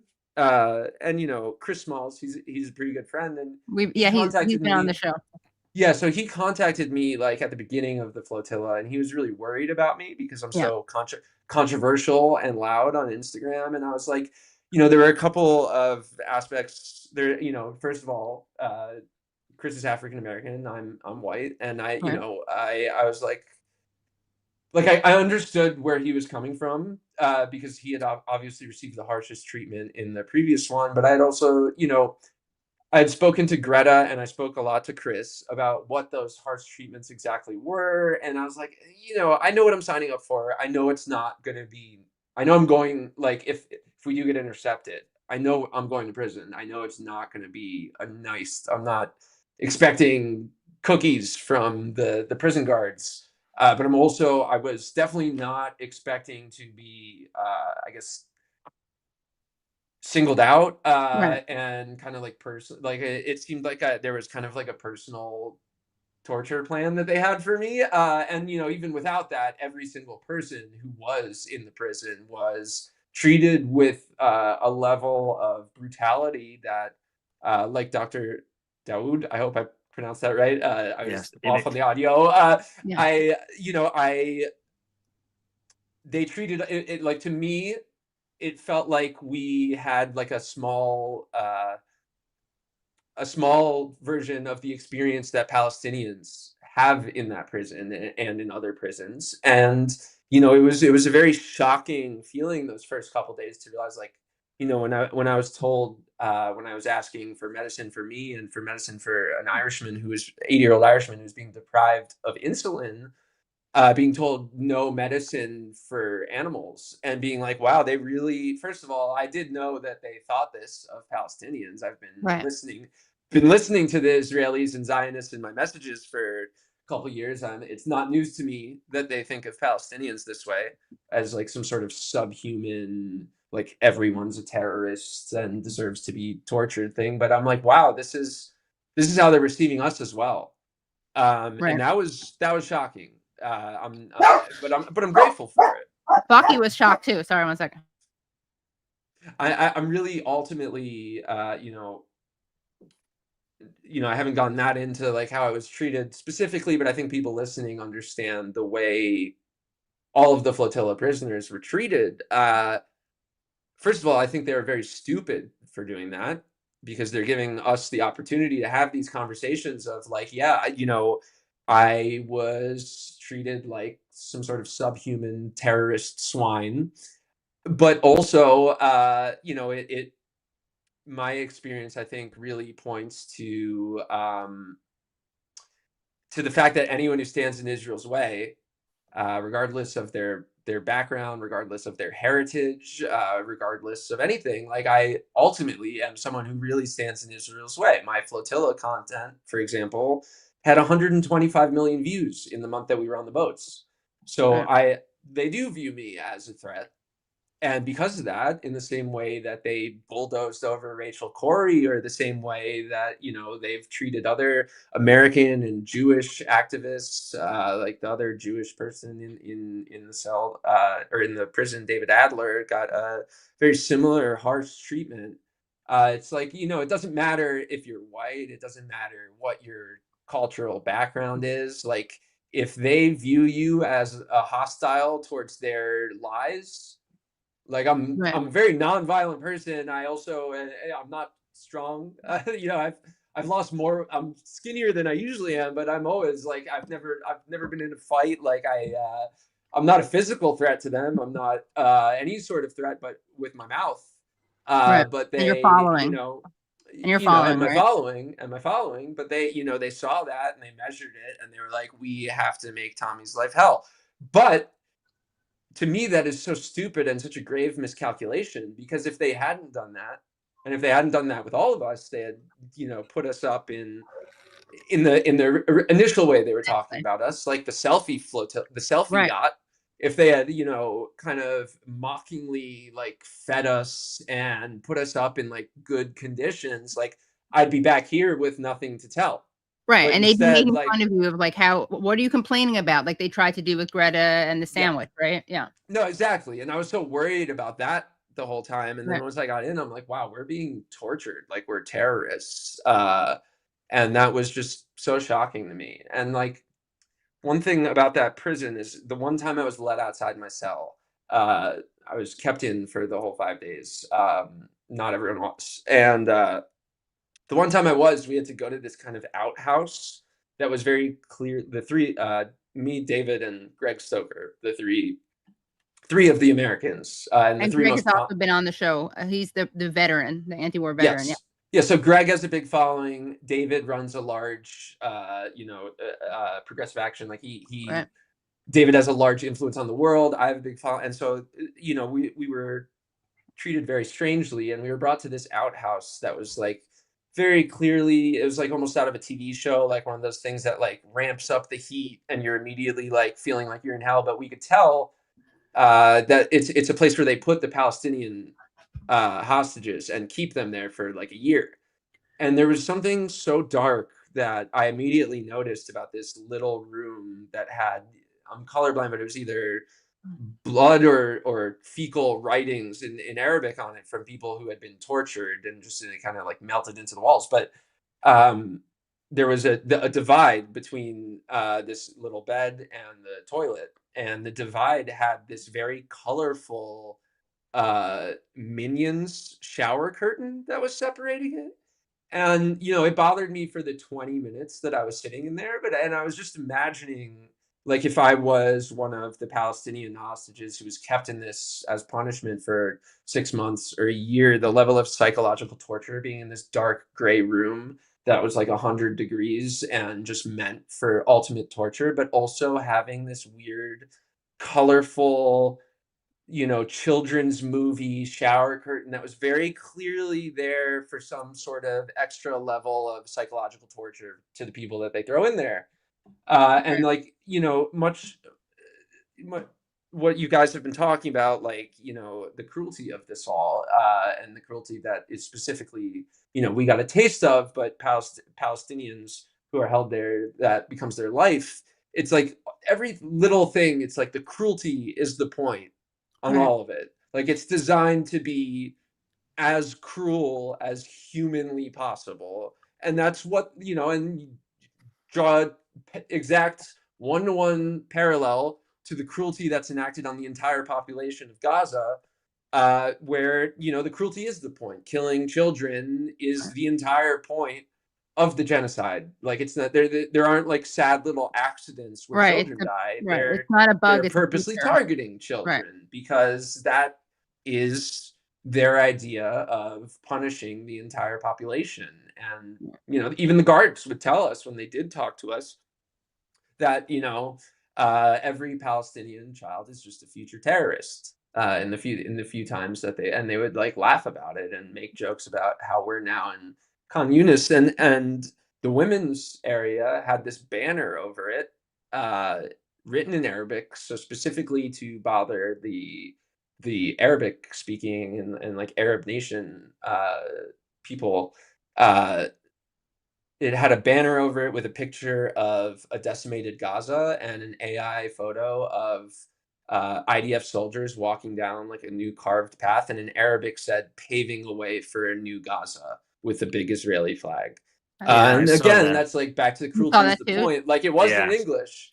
It was in Arabic specifically to bother a certain segment of our prisoner population. And no, it was not in the men's section. And I think that was also on purpose because they knew, like I think it could have caused a lot of issues in our already like chaotic cells if that was up in ours. So I want to go back to that, but I want to also bring in Dr. Daoud, because I think it's really interesting to hear your guys, like the comparison between your stories. And so you just said, and also feel free, this is informal, feel free to ask each other questions, but you just said that you saw that, Dr. Daoud, you saw there was like a picture of Gaza, and then it's like a new Gaza, basically, like with like a resort looking and all of that. So they're like, they're trying. There's a lot of ways, like Tommy said, where they inflict like a psychological damage on everybody over there. And then like one of them was basically like some propaganda about October 7th, and then that they keep like putting it 24/7 with the music, all the whole entire time you'll hear that. And then like Tommy said, like, no toilet paper, nothing, like, like you can use, like, I remember myself like trying to go into the water, get a little water, and then go back, and then so I can clean myself. And then we're begging them for toilet paper, and there was nothing.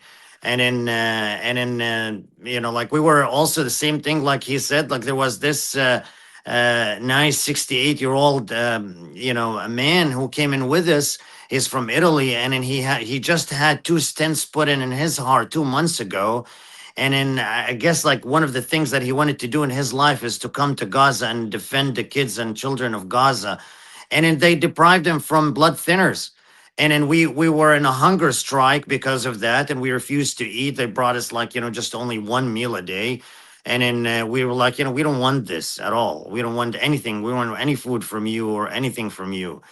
And then we asked the judge, they had us go to a judge in the next day, and then we asked her like if we can bring medicine to this guy, and then she's like, okay, anything else? And then it's like, with complete like apathy. And then like even like even the people over there is just like I think they live in a parallel world. Like I remember we told the judge that we asked her like our stuff was stolen from us, the cameras and all of that, and it's like, what about your phones? And it was like, we throw our phone in the water. She's like, isn't that bad for the environment? So we looked at each other like, what? It's like, what about the 200,000 pounds of weapons that you guys used in Gaza, and in the genocide that you guys did? Is just insane. Like, I think they're not, I don't think they're in like in the same, they're living in the same world like us.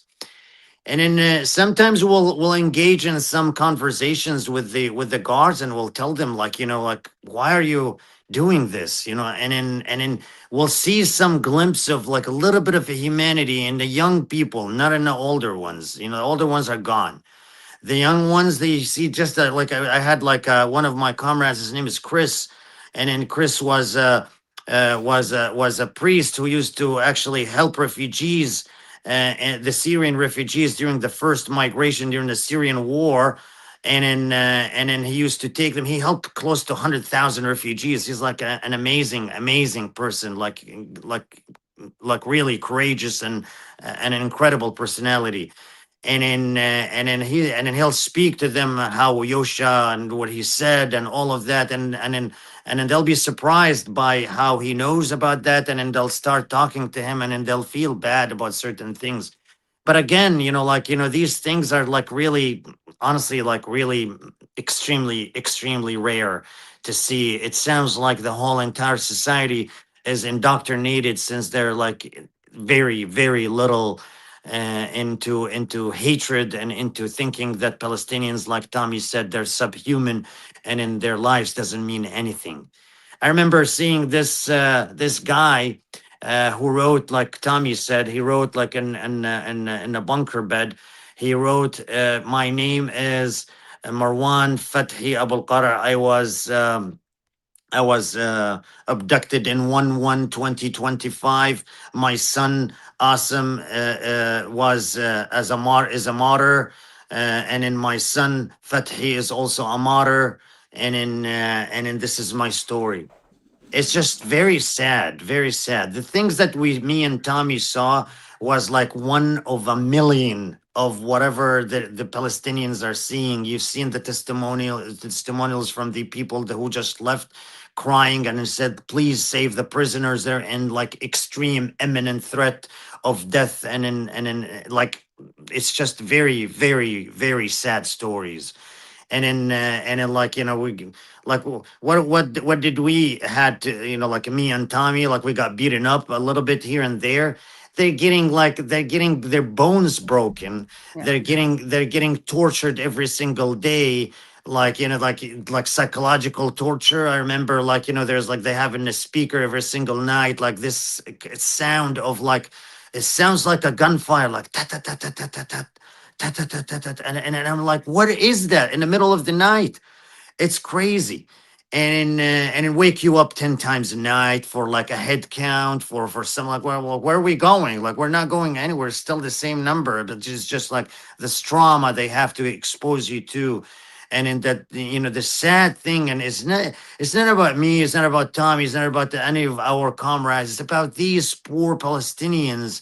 They're just being, annihilated, and then they're being subjected to all kinds of torture, rape, sexual, killing, and in like telling them that your family is dead. There's nothing in Gaza every single day, every single day, every day. It's just extremely bad. It's really bad. It's really bad. Like, the cage that they put us in when we first came in from that bus, we went down all disoriented from this cold sub-zero bus, and then we went into the cage, and they're all surrounding us like rabid wild dogs, and then cussing us and talking to us in Arabic sometimes, because I look Arabic, obviously. So it's starting talking to me in Arabic and then harassing me and all of that. And in the minute they know somebody is like from a certain country, oh my God. Oh my God. It's just like, like hell. And same thing like Tommy, the minute they know they are like you're from Jewish ancestry, it's like you are like a huge, huge target. This lady, Noah, was one of our comrades. They shackled her from her hands and from her legs. They hang her into that position, and into kicked her in the face and in her belly, and told her we're gonna rape you and all of that kinds of shit. It's just so bad. It's really, really bad. And then the reason is simple, is because, like, the minute they lose control in their base, which is the Jewish people who indoctrinated since they're little, that's a big problem, a big threat to their existence, which is basically like, hey, we're Jewish people, we're supposed, Yeah. we got discriminated against and all of that. What are you doing? And in as a consequence of your betrayal, we're going to make you an example so that people never ever think of doing that. And in really, like I said, like, I remember seeing like one of the Palestinian, like, we haven't seen dogs, like we saw them from far, and I said, this is it, this is our end. But the Palestinians, they have, when they strip search us, they have him like right next to their faces, like yelling and barking to their face, like, like, and crying and all of that. And then we saw that to a Palestinian guy. It was just You saw insane. dogs. You saw them Yes, dogs. yes, I got the Palestinian. dogs. You got the dogs. Oh my God. Yeah, Oh I my got the God. dog experience. Sorry to cut you off, but I was just No, yeah, no, please I say met, no. I met I the want Israeli torture dogs, and Yeah. What? you know so what? Yeah. Keep going. Yeah. Well, I found it interesting. Like, I've fostered a lot of dogs, and I'm a big dog person, and Yeah. like one thing that anyone who has dogs knows is, like, if you hear, like, you can hear if a collar's on too tightly on a dog and they're suffering by the way that they yelp. Like, you can hear it in their Oh my voice. God. And like these poor dogs, like, these dogs are trained to kill and stuff, but you could hear the way that they were barking at us, that they were also like That's really so being awful. tortured by Yeah. these heartless Israelis. And yeah, sorry, I feel like I'm one upping you or something, but they came into our cells once an hour with the dogs barking at us and saying, I was in also like a cell that I think was kind of like we were the people who didn't get let out at all, and I think they were trying to make a specific example. So maybe that wasn't with everyone, but yeah, they were putting the dogs in our faces and saying that they were going to, like, if we didn't comply, that they were going to, while also pointing 20 rifles at us. That if we didn't comply, the dogs were being let out on us. So yeah. I mean, what's so scary is like hearing these threats, knowing that they've done these things to people. Like with Rachel, I was thinking, like, I was starting to imagine how much more afraid I'd be. Again, not like this is a competition, but like, you know, it is interesting. It's like I used to kind of think that there's some, like, there is Jewish protection obviously built into it, but then there's also that level of, like you were saying, Dr. Daoud, like you're more of a traitor. Like you're like a terrorist, as you know, because you're Arab, you're brown, so you're like a terrorist. But like someone like Tommy or me is like, we're like vicious traitors. But I do wonder, like, how like if I would be afraid, if I would really find it more like it. I was listening to an interview you did, Tommy, and you were saying how you actually did kind of think like, wait, maybe they are going to like keep us here forever, or maybe even kill us. Yeah, and I did. I used to think that was like, I feel like I've been an anti-Zionist for a while now, but I definitely used to think that, like, even knowing about the Hannibal Directive, like, I think I just didn't see the extent to which they're like so okay with killing Jews, letting Jews die or killing them, like we know that they did on October 7th. But I was curious about, you know, because, and Dr. Daoud, I realized, like, we heard from Tommy, and that was really interesting and important, but not everyone saw the week you were on, which it was only last week. It feels like it was like so long ago, but can you just give a summary of like your upbringing and your background, since, you know, Tommy's talking about his Jewish background? Yeah, so I'm a refugee, a son of a refugee, and a refugee, like, you know, like 3 generations of refugees. You know, my dad was born in 1946. He was he was like basically 2 years when Nakba happened. So his family and himself were immigrated from Jaffa, which is a small little town called Salama. And then it doesn't exist anymore because right now it's all like, you know, settlements and all of that. And Tel Aviv is Jaffa.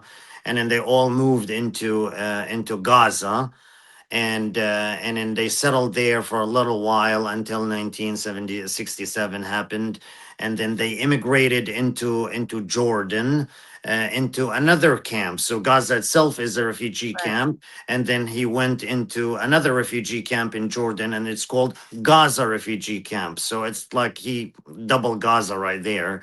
So and then I remember like me going into that refugee camp, like, you know, in the summers, every single summer, and then sit there for like 3 months, and then I witnessed, like, you know, like how the Palestinians are facing like this crazy environment of like lack of education, lack of medical treatment. I remember me going with my grandma to this little medical office that is, you know, basically the clinic for the refugee camps, and there were like thousands of people over there. And then I remember even, like, you know, their schools, how it looks like, and then the rats in the streets, and then the big roaches everywhere, and in the smell, and in the sewer in front of the houses. I remember my grandma, and then even like my uncles and my aunts and all of that, putting like a gigantic like a bucket of water in their heads and walking like 3 miles to get water to their houses. It's just pretty bad, and it's very sad what the Palestinians have endured over the years that people don't understand. Me as a Palestinian who's a refugee, never had a place, never had a country to go to or live in and then settle in and live a normal life. We never had that. We've been discriminated against every single place that we went through. I myself was born in Libya, and I used that in my advantage in a prison when they asked me, where are you from? If I said Palestinian, oh my God, they would have killed me. So I used to say I'm a Libyan.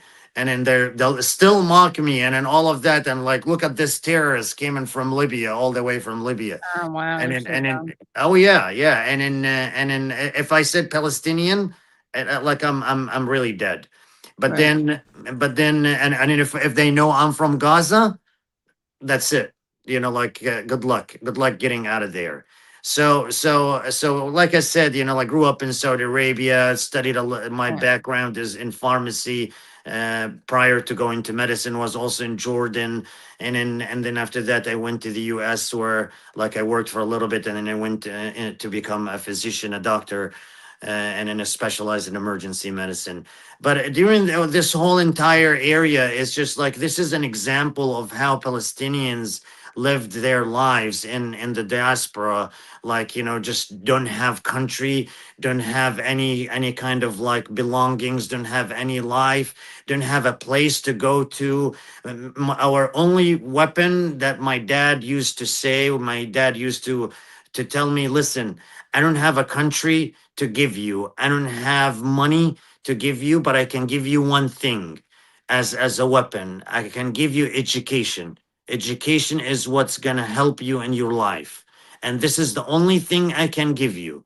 And then look at us, like myself and my brothers are all like doctors, like all over the place. I have a brother, a neurologist in Germany. I have a brother in the US who's a doctor too. I have a brother who's a veterinarian who loves German Shepherd. The ones that we saw in the Oh my in the, God. fri- Yeah. in the Well, I prison. mean, that's why they're so intent on destroying UNRWA, right? Because UNRWA is such an education tool. Oh, for the people 100%, in 100%. Palestine. UNRWA was the clinic that I saw in the Oh, yeah, refugee and that camp, too, right? in Gaza refugee camp, and then also definitely is like the backbone of the health system, and Right, in the help and in education in Gaza itself. right. And And Gaza then has like it's one of the highest literacy rates in the world. It's Oh, incredible. well, close to 100%. And then you can see, like when I went to Gaza, my God, the people there are so intelligent. The little the little kids over there, just like they'll run circles around you. How smart and shrewd they are. And in like the students, the medical students that used to help me in the emergency department, like when I used to explain to them like like the CAT scan and what am I looking here and all of that, and they'll start talking to me like like an attending level, Right. like it's just incredible. And when I asked like one student, his name is Yahya, I said, Yahya, what residency you're in? And I was like, Dr. Daoud, I am in I'm a fourth year medical student, which is second year here in the United States. And I'm like, oh my God. And they're just amazing people. They value education, value like morals. They're a society that is like built on like cohesion in all forms, like between Muslims, Right. Christians, between like all races, all colors, everybody loves everyone. And I tell you what, Katie, if that thing happened, if that genocide happened anywhere in the entire world, they'll eat each other. But over there, you'll see like even more cohesion and in more like amazing like resilience and love and compassion, and it's just unbelievable. Like there's a piece in Haaretz, they said that the Palestinian people have proved to the world that they are the rightful owners of Mm. this country, and they are the best people on earth. Yeah. And like, not because I'm a Palestinian, Right, right. no, but because I've seen it over there and I witnessed it, and then I was like, oh my God, these people are just like angels walking on earth. Yeah, we had another really great doctor on the show, Dr. Mark Perlmutter. I don't know if you know him. Oh yeah, I worked with Mark. Oh, Yes. yeah. So he's fascinating because he talks about how the Palestinians are the nicest people he's ever met. And he says they're like the least anti-Semitic people he's ever met. And he didn't go over there being critical of Zion. Like he calls Zionism a cancer that has to be defeated. But very recently, he didn't think like that. He said he was like kind of thought that they all wanted to kill Jews. But I guess he was like Nah. a noble. I mean, no, but that's what he used to think, which is Yeah. crazy. Like, oh, they want to kill us, but whatever. But I guess was a principled enough person to think that they still deserve medical care. And now he's totally sees through that. But I wanted to go back to you, Tommy, and ask you about your treatment, you referred to the medication deprivation that happened to you and also to that Irish 80-year-old. Can you talk about what they took, because you were told you'd be allowed to keep your medication, right? Yes. And like told by like just people who had gone on previous flotillas and whatnot. I will get to that in a sec. I just want to say that Dr. Daoud, what you were just saying about Palestinian people in general, part of my transformation and my wake-up calls was realizing that some of the people like closest to me in my life are like genuinely some of the best people that I've ever met, and they're Palestinian. And like I've seen that reflected as I've become very close with people in Gaza, whether it be journalists that I collaborate with a lot on my page to give them more views and speak a lot with and became very close friends over this past year, all the way to children who like I speak to with their families, but they have big presences on Instagram and I help share their messages, and they're so in this horrific environment of genocide and living in a tent and having very limited access to the internet. I'm someone who's spent 8 years being a social media professional, and I'm consistently blown away about how creative they are. And on the education front, like they are, I've seen both from friends outside Palestine who are Palestinian and are some of the most educated people that I know and have education as like a very, like you said, just like a familial thing through generations of like, this is the most important thing that we can do is make you very educated. All the way to the families that I call friends in Gaza, the people that I've befriended in the PCRF through my charity work, like the intelligence and compassion of Palestinians is something that's really stuck with me and kind of been a leading part of my activism, especially compared to the inhumanity and also just kind of naivete and just idiocy to some level of Zionists and Israelis. Like not only are they very cruel, or at least the thousands that I've interacted with at this point, like incredibly cruel. I also think they're really stupid. And I know that's kind of like a callous thing to say, but I've seen it at such a large scale. I guess that what you were saying really spoke to me about Palestinians, because I'm someone who kind of leads with my emotions, for better or for worse. A lot of times it's for better, and I think in the beginning of the genocide it was for worse. But the for better part was just kind of feeling the way that the Palestinians that I know go about their lives and handle this, especially like when I was talking earlier about some of the things that I said early on with my really close Palestinian friend. Like we were speaking maybe 6 or 7 months ago, and I was like, how the hell did you stay friends with me? Now that I understand the things that I was saying, like I don't understand how you stayed friends with me. And the reason was that unfortunately, Palestinians, I think, in addition to this, in addition to education and literacy, like something that is instilled, I think, in Palestinians from a young age is like, you have to be patient because the whole world thinks that you're a terrorist. So like, back at that time, if the replies to like, hey, what do you think about this post that I made? Like, was like, I think you're,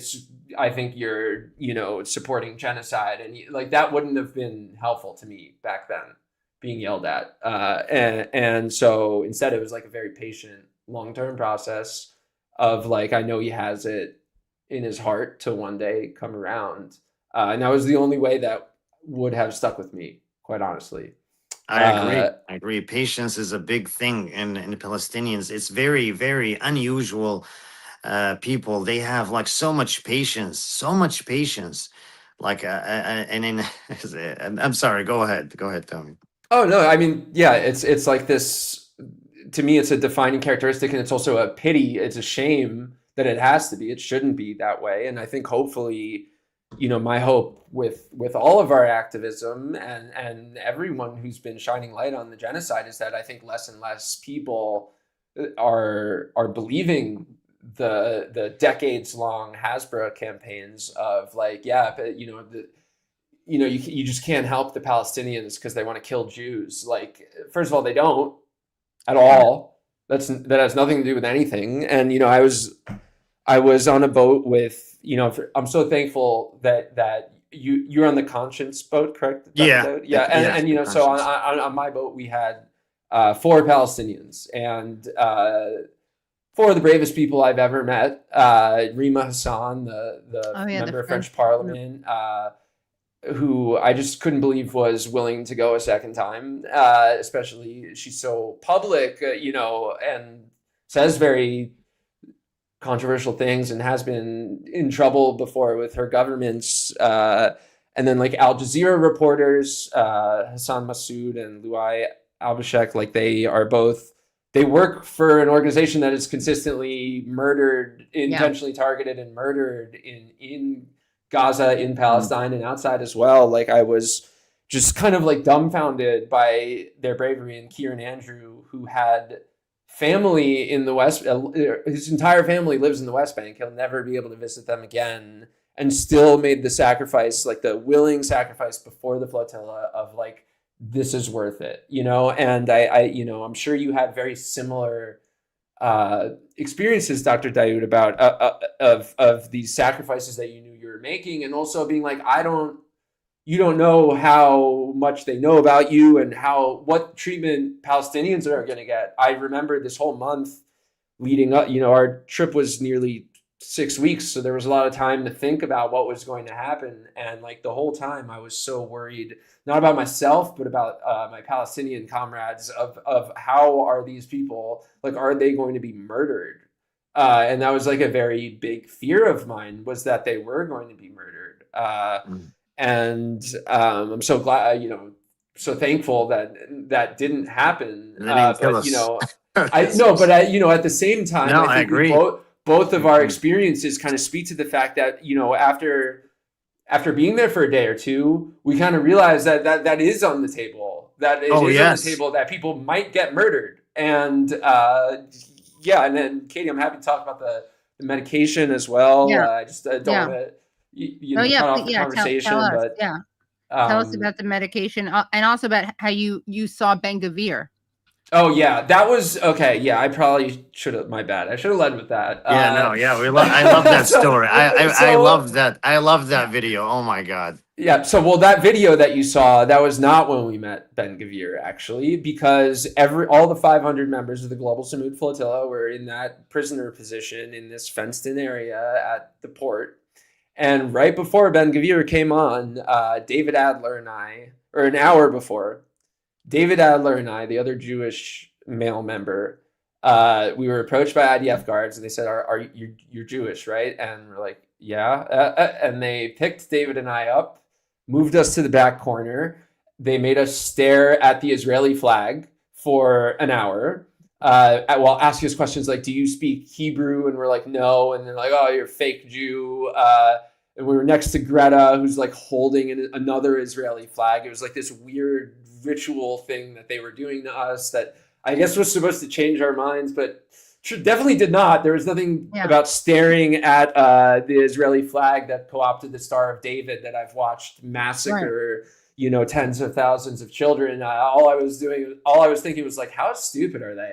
But anyway, right before Ben-Gvir came in, they dragged David and I out of that area where that viral video is of him yelling at all the flotilla members. They took us out, and we were sitting outside back to back, and then we see Ben-Gvir walking over with his posse of like 40 IDF soldiers, and we're just kind of like the physically seeing Ben-Gvir was our wake up of like, oh, we didn't think that Ben-Gvir, he had been taunting us for a month with like, you know, they're going to be treated like terrorists and stuff. But it was our impression that we had kind of won this PR battle that had led to them not, like Ben-Gvir not getting his way. So us seeing him walk in, first of all, we're like, why the hell are we outside? Are they about to like kill everyone else? But second of all, we were like, wow, Ben-Gvir really won. Like, we're getting the Ben-Gvir proposed treatment, which was horrifying to think about. And then after he did his little camera op, like yelling at everyone, calling them terrorists, that only lasted 10 seconds because people started yelling at him. They then took David Adler and chanting like "Free Palestine." Oh yeah, Yasmin Akar. I might be pronouncing her last name wrong. But yeah, she's Turkish, and she was Yasmin, like the steering committee member. Like, she was the one who immediately started yelling at him, and I watched her be dragged out with an insane level of physical violence, while she still, much to her credit, was still screaming at the top of her lungs through this violence. But right after that, they took David Adler and I, sat us down first in the processing facility, and had Ben-Gvir come up to each of us individually with cameras and like yell at us about how we're terrorists and traitors. And I think our reactions were so negative that they chose not to release the when I got out, my first assumption was like there was going to be this viral video of Ben-Gvir yelling at me, and it just doesn't exist. And I think that's so funny because it just, you should ask for that video. Israel, if you're watching this, please release it. I would love it for my content. It was such an honor to be called a terrorist by someone who I think in history will be reflected as one of the world's largest terrorists in human history. So thank you, Ben-Gvir, and thank you, Israel. But yeah, that was the first marker of like, oh, we're fucked. And the second marker was when half of the people were released, and then when Greg Stoker was released and we weren't. So like so we knew there were Americans being released. And that was the point where David and I, like, you know, I was already being medically, psychologically, and individually, physically as well, tortured by these goblins. That was the point where I was like 100% sure I was never leaving. Right. So you know, while we talk about it's very true that we only got, even with that part, only a fraction of what these Palestinian I just can't call them prison, the hostages that are kept in these facilities that don't even, like, prison isn't a good word for it. It is true. I did start to think the final 2 days that I was there, I thought I was in for months or years, and I was very confident about that. And so was David. We were communicating, yelling through cells, and I'm like, man, we're never getting out of here. And that's like that's when they broke me, like, because they were saying, telling me. Yeah, that is one of the the scariest thing in that entire experience is that you don't know what's gonna happen to you. And then most probably you're either going to be staying there forever or they're going to kill you. And that is what every Palestinian, Katie, what every Palestinian goes into that jail. At least we had this glimpse of hope that us, because we're Americans, that we might come home. Okay. But every Palestinian doesn't have that hope. So there's no hope for them. And it's just such a scary, scary, scary feeling. I mean, you have no idea. And then to piggyback on that story that he mentioned, you know, like towards the end when they took us into the Eilat, they drove us, like the last day they drove us into Eilat, and then people were chanting. I was like, we're gonna kill you and all of that, and then I was like this and then smiling and all of the big smiles. And they hated that smile, and they shoved me, and then they like the police officer shoved me outside. And then until I saw the airplane, the Turkish airplane, I said, this is great. But before that, just before they released me from the bus, we were chanting the whole entire time, "Free Palestine" and all of that. And then I was like super like happy and then like disruptive. And then to the point they took a picture of me with their cell phone. Okay, and they got everybody out, and they kept me. And then they showed me a picture, and they said, "That's you, right?" And I said, "Yeah, that looks like me." And then they closed the door, and they said, you're not getting out of here." The minute they showed me that picture, I told my comrades, "Do not leave without me." And then they closed the door. They kept punching me and all of that, and then they shoving me in the bus and then cussing me in Arabic, and then cussing my God and all of that. It's just such like the most ruthless, crazy psychopaths you'll ever see.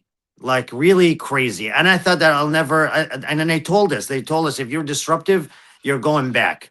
And you're not going, and then they said, "Trust me," and then that's his words. The major officer was like, and that is like, "Trust me, you're not going there." And then they're so serious, like they have no remorse, no like any kind of like emotions in them, especially the Arab Druze, which is like a sect over there in Palestine.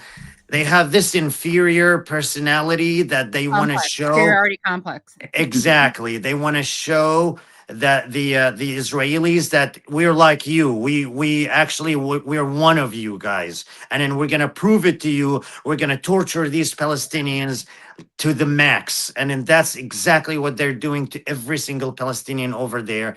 And then I saw a lot of them in these prisons, a lot of them. The person who interrogated me was also from the Druze, and he was talking to me and all that. I'm like, why are you asking me questions about why am I here and all of that? I said, "Do you think Netanyahu it cares about you?" I started like, explaining to them. Part of me being a humanitarian, person, and also caring, like I say, maybe like there's some hope. Maybe I can change someone's mind. And I explained to him how Netanyahu is only there for his own benefit and his own, like agenda, and he doesn't want to go to jail otherwise, and then he wants to stay in power because of that, and he doesn't want peace. Look what they're doing to Lebanon. Look what they're doing to Iran. Look at creating wars everywhere. But they still indoctrinated with this October 7th propaganda and every single propaganda that they have, to the point they're just like their brain is just shut down, unfortunately. I think it's a real testament, like just something that I've been thinking of as you've been talking the past couple of minutes, Dr. Daoud, is like, so you're a Palestinian whose family was in the Nakba and a multiple time refugee, and I'm like this white kid with Jewish background who grew up pretty privileged in the U.S. and I think it's a real testimony to how terribly, for their own purposes, Israel mishandled this, that as you're describing your treatment, I'm nodding my head and like fully relating, because they did the same thing to me. And I think a disconnect with like American people for a long time has been thinking like, this is just, it's something specific to Arabs and that's and brown people, and that's very depressing that they're able to create a divide in their head of what upsets them. But the fact that all of that, from the physical to the psychological, of you're never getting out of here, like that's what they were doing to me too. And if you had told me that even a month ago, I would have said, no way, there's no way they're dumb enough to do that. And so my hope is that your experience and my experience and the strange similarities, while us coming from such different backgrounds, like I'm so happy to be on this show with you, because it's perfectly highlighting that the evil, while again it does not compare to what Palestinians from Gaza who are kept in places like Kitzat go through, or the psychological horror of knowing you're never getting out.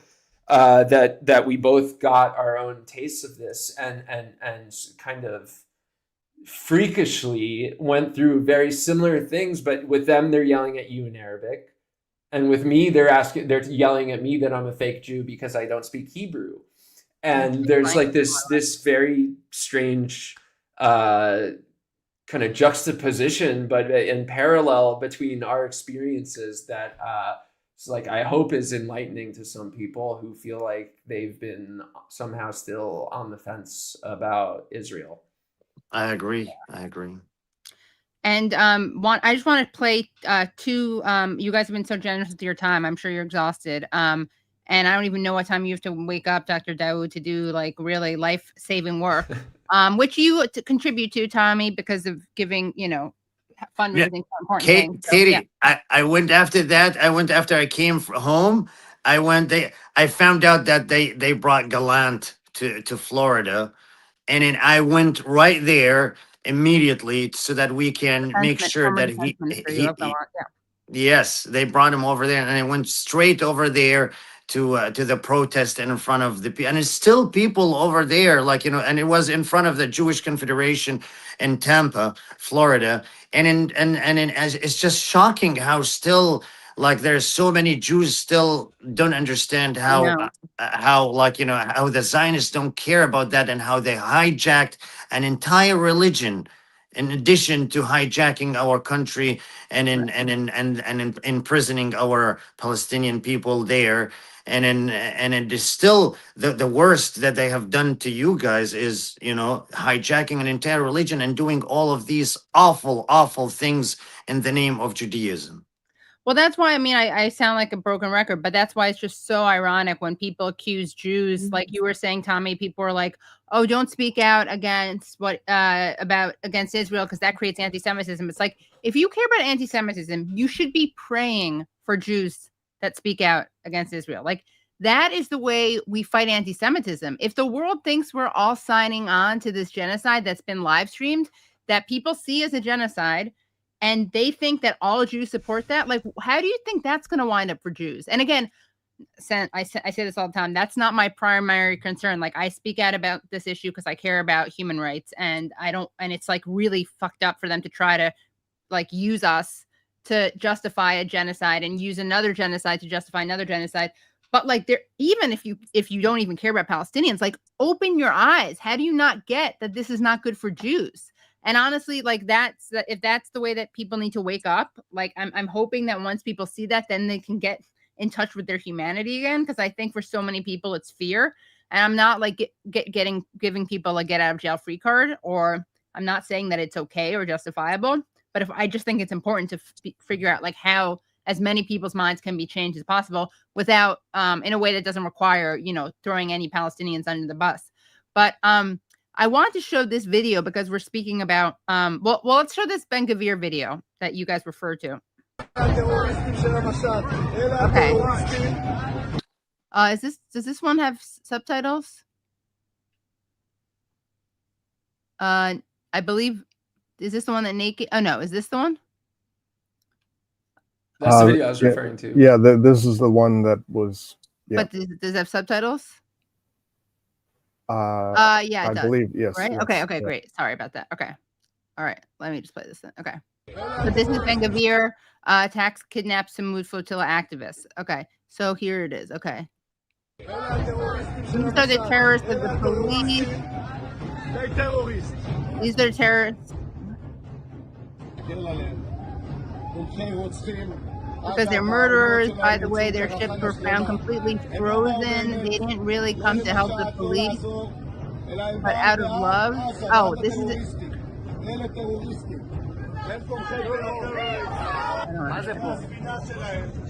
This is their manager.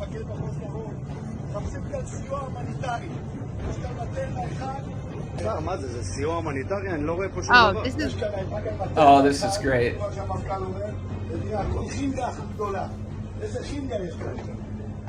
This is like the very badly done. I've never had such badly done. Sorry. Like, well, I can tell. I can tell what he's saying just based on. Yeah. I don't speak Hebrew. Just based on the stuff that they've put out. He's saying that we came with no aid, which is something that they ran with successfully. I always browse. Wait, 1 second. Sorry, Brad. Can you play that with zero sound? So when Tommy's talking about. Okay. So. I very frequently browse like the Israel Reddit section to see like what maniacal things they're talking about. And it was a very successful news push that we had no aid on our boats, despite So come to help the police. I think he's saying like, come to help. We came to help Hamas. And so, they ran with and successfully got out to their Zionist believers that we came with no aid, despite, almost everyone from every boat had videos of us walking through all of our aid. Like it's like a factual thing that is documented on hours of video that we have aid, and they clear. So I don't know what boat this is, but they've clearly cleared out some section to make it completely empty and say, look, everyone, there's no aid. See, they were lying all the time, and it really is the Hamas boat. Because, like leading up to them bombing our boats 2 different times, they were referring to us as Hamas. Like they stopped calling us the selfie yacht, and we're fully just saying that we were Hamas. So that was him trying to show, and successfully, scarily, just going back to how I spoke about how gullible and stupid Zionists really are. It's like they successfully made this big Hasbro push that there was no aid on our boats, that we were a proxy of Hamas. And so now, like, I look through my messages, and everyone went from I hope your selfie yacht cruise to Israel, how they describe it, is going well, to I'm so glad you were tortured, you deserved it. Like, what else did you think? And it was like, okay, like, can you at least reflect? Like, pick a narrative. We were either the dumb influencers on a yacht, which is hilarious because the conditions on the boat were not good, nothing like their internment camp, but we were not living it up. We were by the end, we were sharing one bathroom on limited water and limited food, and for every bed there were 5 different people who needed to sleep on it. Like, so that was ridiculous. The Hamas stuff was ridiculous, and now we come out to this ridiculous concoction of Zionist slop that we're both attention-seeking activists who were on some sort of fun yacht experience, but then also that we are members of Hamas who were asking to be tortured by their Nazi ghoul, people who murder Palestinians. So, if I had one recommendation to the Zionists harassing me about my experience on the boat is pick a lane. Yeah, exactly. You can either call me a self-righteous activist who wanted to be on the selfie yacht with Greta, or call me a terrorist who deserved to be tortured. But it can't be both. And a lot of people, by the tens of thousands, you can't change your mind later. Yes, so and if you do change your mind, at least reflect on because everyone seems to go through this process. At least reflect on that. Well, that's what I said earlier. I said something about like how dumb some Betar statement was. I was like, at least it debunks the stereotype that we're smart, that Jews are smarter than everyone else. That's they did the same thing to us. Like, we had videos posted on our Instagram. Everybody, all of us, posted it. Me organizing medications, me with other doctors over there, and then posting it everywhere. And still, when they interrogated me, it's like, we didn't see any medications. I'm like, I brought 2 bags. Me, Dhiaa, brought 2 bags. And then the same thing, like, oh yeah, but not everybody with you was had a good intention. Some of them had bad intentions, basically Hamas. So they specifically asked me if I was associated with Hamas. Yeah. And I was just like, no. And to your point, like, we were very forthcoming about the fact that the aid on our ships is not enough to feed all of Gaza or half of Gaza, and not symbolic. It's like it was the whole, and so they could have, if they again had any brains, they could have tried to go with the real thing of, look, there's not that much. Like, I know the Conscience had roughly like $100,000 worth of aid. We had a lot of aid, but not a consequential amount that would save all of Gaza or anything. Right. And they could have tried that, but instead they went with the full-on lie. They went with the full-on lie. And, the reality of it was we didn't have an insane amount of aid, but we were trying, if we got through, and this is still like why I'm so happy that we did this all, was because if we got through, it would have established a precedent for large cargo ships to bring that the consequential amount of aid that could feed a large percentage of Gaza. So it's like, you know, they're so dumb for that. And the, you know, I just, every point of thinking about the way they've handled this, it's just all I can think of is that they're idiots. Right. And, you know, it points, cutting off the aid, not letting us through, it just points to how cruel they are. And then, you know, calling us Hamas and thinking the world is going to believe that this large group, this diverse group of people from 47 countries, from different backgrounds, whether it be doctors and Palestinians, which you are both, Dr. Daoud, or just like everyday humanitarians or politicians, that we're all Hamas. It's so crazy. And I think one of the reasons that it's an insult to anyone's intelligence, and it's an insult to the whole world. Like, you know, how can you? No, keep going. Sorry, I was gonna say it's good. Maybe it's good. It's good. PR for Hamas. It's like they always say that they'll kill Jews. They want to throw Jews off of rooftops. Like, no, actually, they'll welcome them into the ranks.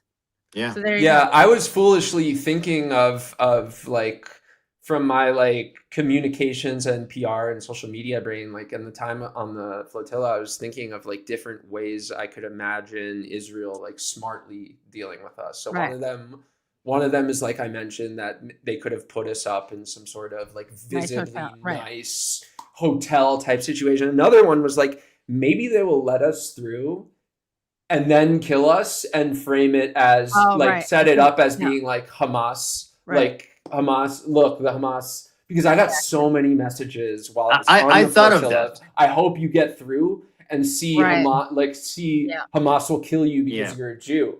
Right. First of all, that's bullshit. But second of all, that is something that they've very successfully pushed on the world, is that Hamas is like this you know, frothing at the mouth to kill Jew terrorist organization. So I was very like, my one concern of treatment towards us that kind of changed as they were transparently bombing us in Tunisia. That was my boat that they bombed. And then the night out on the Mediterranean off of Greece, where they bombed 10 boats 14 times. But before that, my main concern, before they put it outwardly that they wanted to violently intercept us at the very least and possibly kill us. Before that, I was concerned they were going to set up some sort of thing where we were blown up off the shore of Gaza after they very kindly let us in, and then be able to paint it as, like, you know, with their total control over Gaza, be able to make it look like Hamas killed us, and then use Jewish people like me and David Adler, or use Palestinian doctors like Dr. Daoud and say, look, this is the real evil of Hamas. So that was my biggest concern, but it turns out they're way too stupid to think of anything, you know. It's my fault for overestimating the intelligence of the people, part of a military force that I have always been told was used like this extreme level of intelligence, from movies to, you know, all of the Hasbro around the world. I just always thought like the Mossad was some sort of like high level intelligence organization. They're all morons. And the fact that we have been able to have this conversation for an hour and a half is a testament to how stupid they are. And why, even though I really wish I wasn't tortured for a week, I'm really grateful that I was. Well, and also they're so coddled, and they're so they have such delusions of grandeur, because they would be nothing without the support of the West, right? So they think that they're these geniuses and they're badass and they're macho and they're scary. It's like, yeah, only because the entire West supports you, you know? So that's and they're working against civilians. They're working against, like, you're showing your power on like a group of doctors and journalists, and in kids. You're killing kids, and that you think that you're an army against kids, and you think that this is what you're doing. Like, you know, you're right now, you're so strong. It's just ridiculous. Yeah, it really is. And here I just want, this is an interesting, I mean, I know that they didn't give you, I mean, I heard you talking about this, Hassan, Tommy, about you take Lexapro. I'm not like outing, right? I mean, I think no, it's totally good. A couple of viewers, so people may have heard that, but, and they didn't give you your Lexapro. And I don't know what the side effects are from that withdrawal, but I mean, there can be serious side effects from psychiatric meds withdrawals. and or SSRI withdrawal. And also, you said that they didn't get. There was an 80-year-old Irishman who they didn't give him his insulin, and then you guys engaged in an act of like civil disobedience. And can you talk about how that? Yeah. So, the first 2 days I was just like asking for my medicine because I've been taking for many years, and it's just like, coming off of Lexapro is very difficult. Like by the third or fourth day, I was like kind of like seeing stars, and my having like it felt like my brain was being struck by lightning a little bit. And I'd been told beforehand, like, in the prison they give out those types of medicines, which they had in previous missions. But then on the second day, I became aware of the fact that they weren't giving my friend who was on my boat, an 80-year-old Irishman, Paddy Kelly, his insulin, and that he was in like a life-threatening situation. So my medical situation was that it was like a torture. His situation was he was going to die if they didn't give him insulin. So in my cell, we decided that we had to do something about this because we had been chanting for at least 24 hours, insulin for room 16, over and over again, yelling at the guards, there's a man that's going to die. You have to give him his life-saving medication.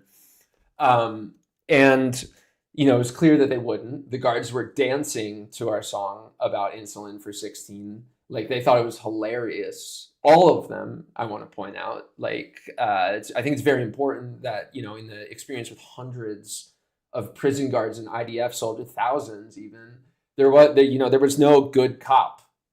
Mm-hmm. They were all having an amazing time. But anyway, in this situation, we decided we had to escalate this. We had to do anything we could think of.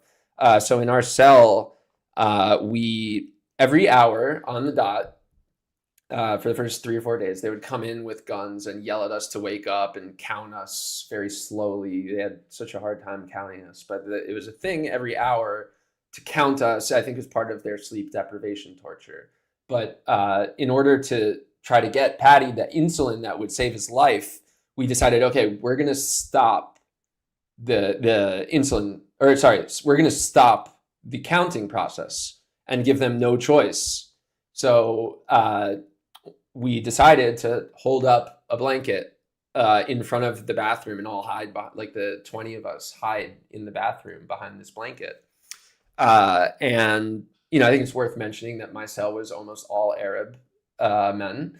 And, it was a very unanimous decision. No one had a problem. We were like, yeah, we have to do this. And so we did it. And when they came in, they immediately went to, we don't know what's behind your blanket, and put the lasers on their scope on like that. So above the blanket, we saw like lasers flying, and they're yelling like, drop this, or we don't know what weapons you have behind you. Hilarious, because, we've been stripped and thrown into the cell, but that's besides the point. They're yelling at us that they think we're maybe armed or trying to fight them. And all we're yelling is, you need to give in, like they speak English. We're yelling, you need to give insulin to room 16. That's all we're saying.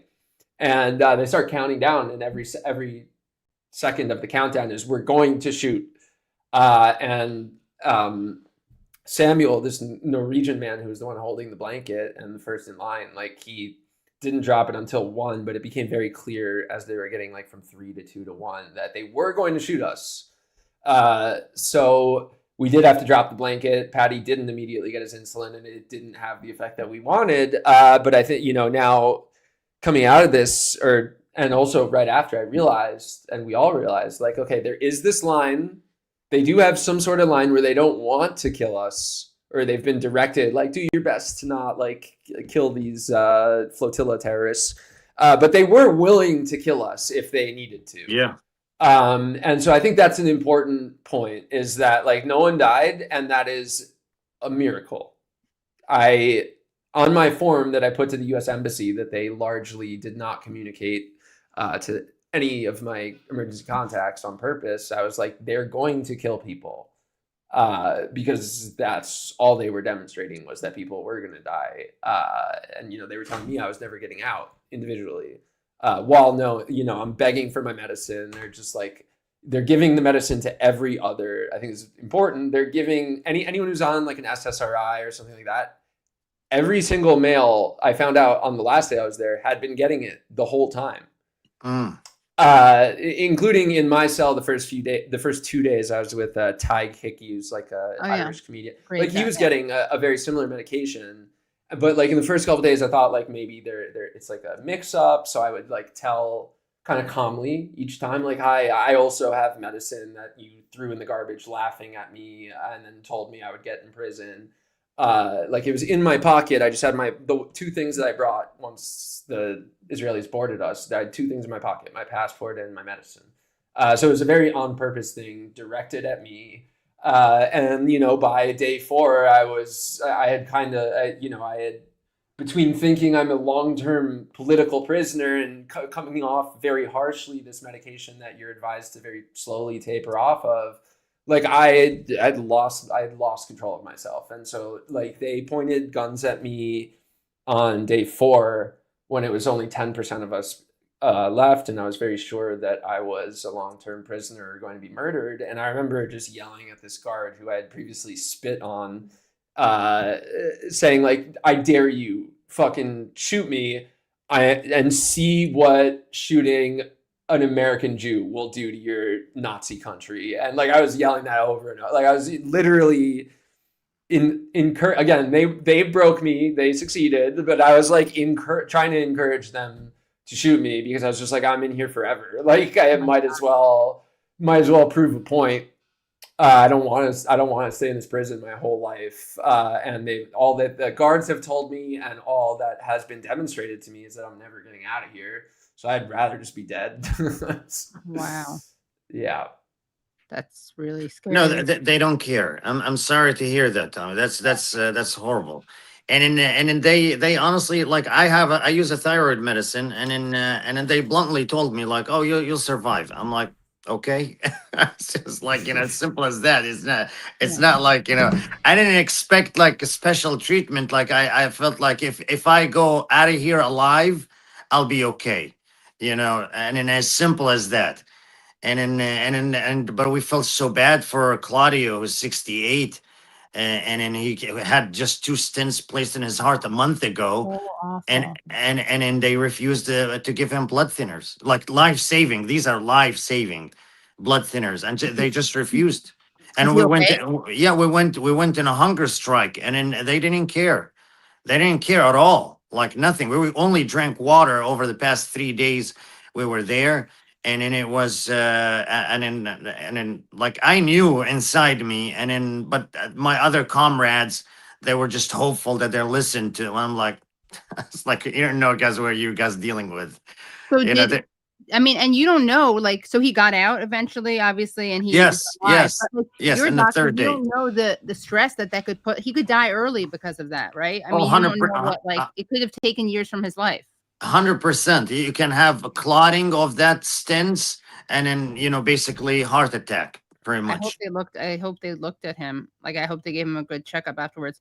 Well, last thing I just want to show, I want to show your video, Tommy, because I want just people to see how you progress. And again, you guys are being very conscious of this. I mean, you're Jewish American, white, you're Palestinian American. There are different levels of privilege. And like, as you guys have been saying again and again, like, you don't live in Gaza. You're not like, so we're not pretending that this is the worst treatment, but I'm also not going to pretend that it's okay, like that you were treated the way that you guys were treated. Right. But I just want to show, you can see like you look, how different you look the day you recorded this. Like everyone records an If I Get Kidnapped video.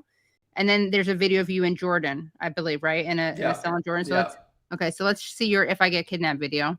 Tommy Marcus, and if you're watching this video, I have been abducted by the Zionist regime of Israel on an aid trip to bring medicine and food to the population of 2 million Palestinians that the Israeli government is currently starving and bombing to death. I came on a boat with no weapons and will be spending time, assumedly, in prison now. I don't want the focus to be on me, because the reality is, as a white American person with Jewish blood, I will likely be fine. I hope that people use this opportunity to think about what Israel is doing to the innocent population of Palestinians on a daily basis, whether it be bombing children, shooting people with snipers who are trying to get food, or just starving everyone to death. Free Palestine. Okay, and then this is after you were intercepted and kidnapped. Wednesday night, the Global Smooth Flotilla, a humanitarian mission carrying aid to the starving people of Gaza, was violently and illegally raided by Israeli naval forces. Our boats and belongings were stolen while we were zip-tied, brutalized, and blindfolded en route to an internment camp in the Negev desert. In the camp, we were unjustly detained for 5 days as Israeli authorities systematically violated our rights. We were beaten, abused, and denied access to critical medication from day to day. We were denied food, water, and legal representation. And the U.S. government simply abandoned us to rot in the camp without support for our security or release. As the flotilla's U.S. delegation, we know that what we have suffered pales to the plight of the Palestinian people. Kidnapped by Israeli forces, 11,000 Palestinians are still held in far worse conditions of indefinite detention. These include the U.S. citizen Mohammed Ibrahim, one of many Palestinians abandoned to suffering and starvation in abusive Israeli prisons. From here in Amman, Jordan, we want to say how grateful we are for your support, for your calls and your letters, for your marches and mobilizations. All this support has helped to secure our freedom, and we know that we're only here and we're only free because of you. But the fight is far from done. We've all emerged from this captivity even more committed to the movement for Palestinian liberation. That movement is only growing. We're coming home to keep fighting alongside you until Palestine is free. And then I want to show, so I mean, the before and after is pretty striking. Like, yeah, it must be hard for you to watch this. I've lost 30 pounds. So like even now looking at myself in this screen, I'm like, man, I need to figure out how to put weight back on right now. But yeah, you can really see the difference. Shakes, avocado, ice cream. Yes. That's and I mean, this is like, no, I mean, the starvation as a weapon that they're imposing on the people of Gaza, and the fact that they've killed people through starvation is just like so beyond sickening.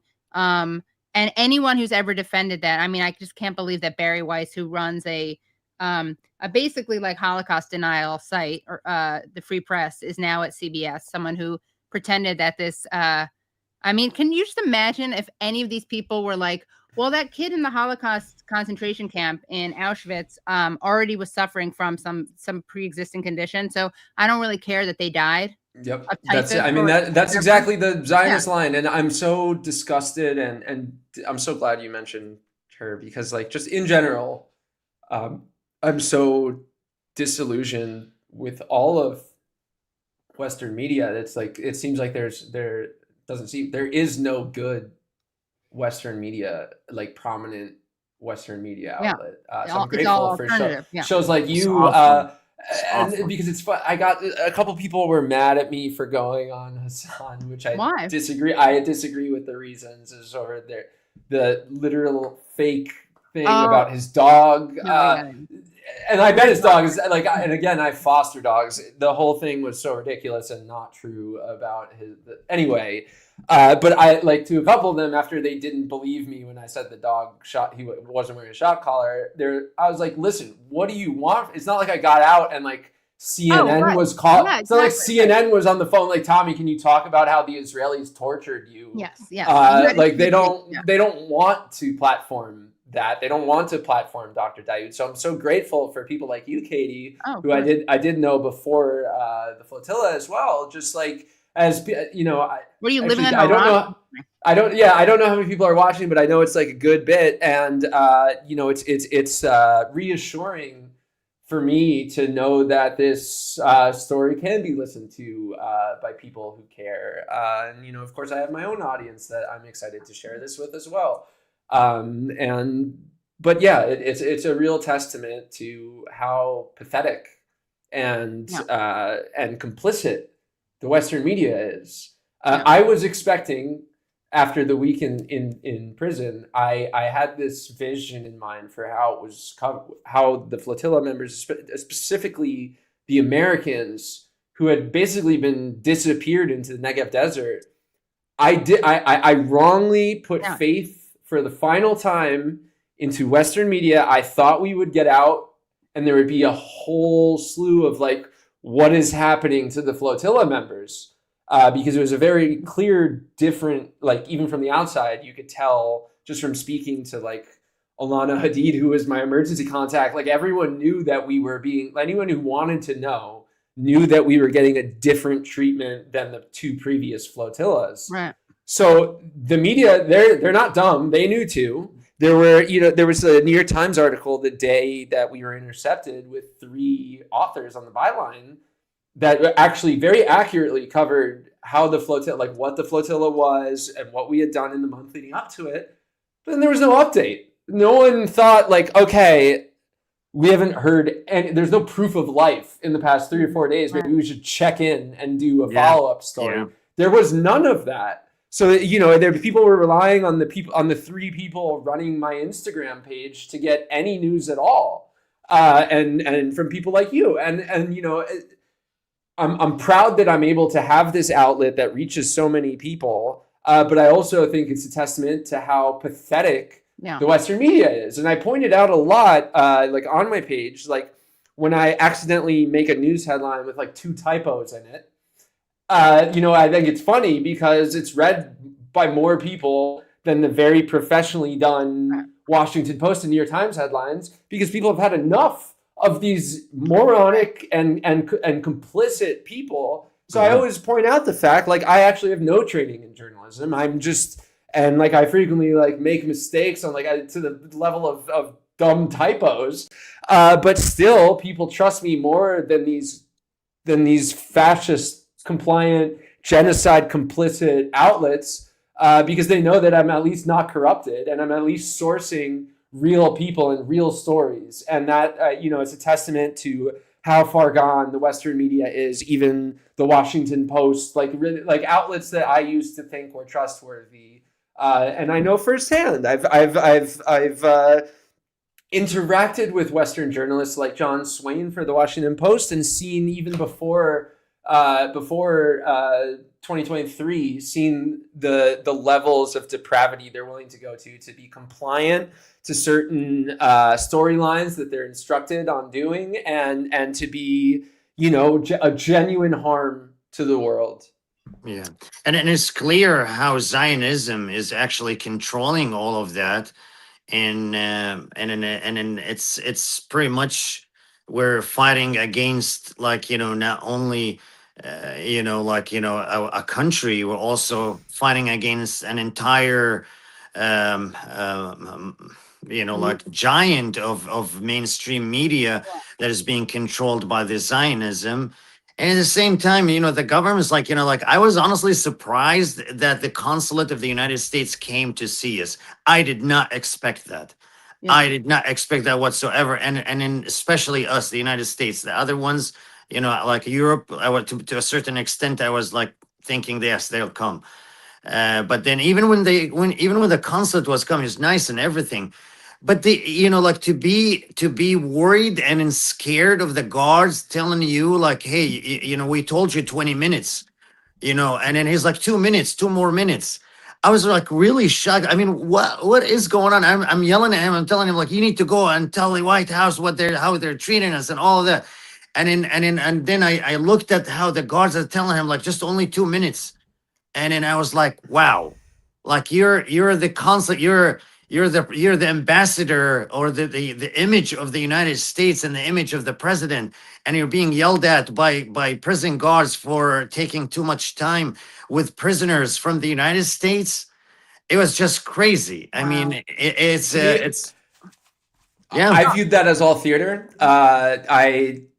Because of how little they greeted us by telling us they can't get us water, and by telling us that they have no jurisdiction over Israeli authorities as members of the United States consular. So it was like, it felt to me like they were slapping us in the face and telling us to go fuck ourselves. And I'll never forget those 3 people. I wish I knew their names, but I think they were directly following orders from Mike Huckabee, and legitimately they were not there to help us, and they were there to rub it in our faces that we were terrorists. Yeah. And considered terrorists by the government, to the extent that I fully thought that when I got home I was going to be arrested. And to the point where when we landed in Chicago from Jordan, there were 5 U.S. Marshals waiting at the end of the plane asking for the flotilla members. And I was fully ready to put my hands behind my back. I thought they were going, it was just something I'd been taught. I was sitting next to a Palestinian man in his 60s who lived in Jordan. And like I was telling him the whole time, and he agreed. I was just like, he had been following the flotilla a lot, and he had kind of like came up to me, started talking about it, and we talked the whole flight. And, I kept saying, like, I think it's a coin flip on, based on what I've been told, based on how the U.S. in both in the internment camp, the Tel Aviv consulate, and then also the Jordanian embassy, like they were equally telling us to go fuck ourselves, maybe even a more cartoonishly evil way of saying we're not your babysitters. It was a very valid concern that when I landed, I was going to be arrested. And so the marshals were there, and I think they saw how spooked I was. And it was actually, there were 4 of us on that plane to Chicago. And it was actually, there was such a commotion outside the airport of people like waiting to greet us that they had deemed it like we have to get these people through the very long customs line. So they were actually there to just walk us past a really long line. But there was a 3 or 4 minute period where I'm walking down the plane and I hear the marshals asking, telling the flight attendants to pass it down, find the flotilla members. I'm like, I'm being taken right to a new jail. At least there'll be like water and I'll be able to talk to a lawyer, but time and toilet paper. And toilet paper. Yeah, the basic necessities of our horrific and corrupt private prison system here. Like at the very least, I'll be able to talk to someone. But and this is coming off of a flight where, the flight attendants were giving us like, oh, let us know if you need, like, we're so proud of you, like giving us food and stuff. And it was such an honor. And then it was like right into reality of like, oh shit, I'm being arrested in the United States. And thankfully this was not what actually happened, but it was, it felt real for a few minutes, and it was very realistic to have it feel real, all these America firsters out there, I hope you realize what a cuck Donald Trump is for Netanyahu. I mean, this is so embarrassing. Oh, we can't give you guys water. We can't give the American government can't get American citizens water. Meanwhile, the Greek government is giving their people cigarettes in addition to water and food. And we're like, so we're coming back to our cell.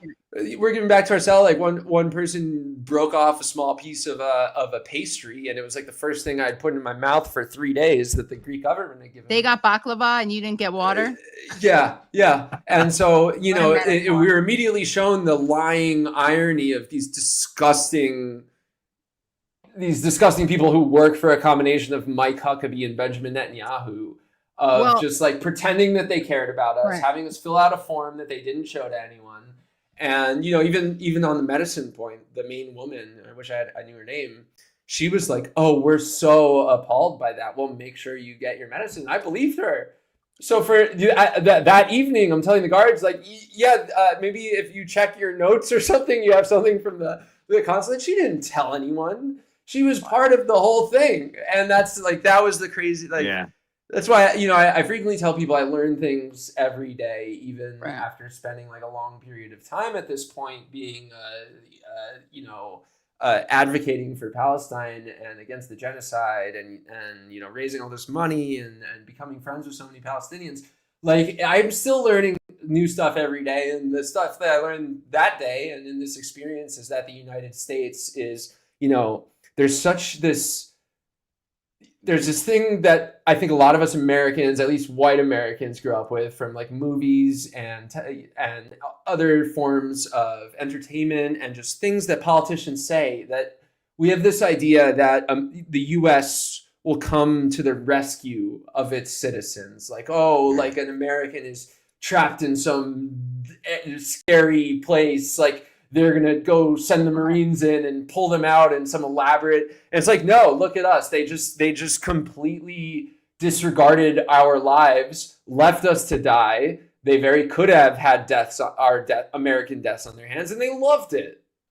Yeah. They absolutely loved it. It was the point. And just like with Israel and just like with their genocide of Palestinians, the cruelty is always the point. Right. And we live in a very cruel country. I've known that for a long time through my activism around gun violence and refugee help and with Planned Parenthood. I've raised over $1 million for them. Like I'm very aware of how cruel this country is. A different level, right? But it was a new level, like watching them have a disregard for a group of a few dozen activists from their country because who they are very clear. Yeah, they stood against Israel. That's the bottom line.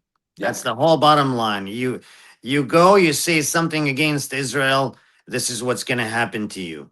Yep. It really That's something very sad that we reached this level, America, that we're like we lost our freedom of speech, we lost our morals. We see kids are being they're dying and dead and starved to death, and then we're even not only staying silent, we're actually contributing to the problem. And whether we like it or not, America is complicit in this genocide.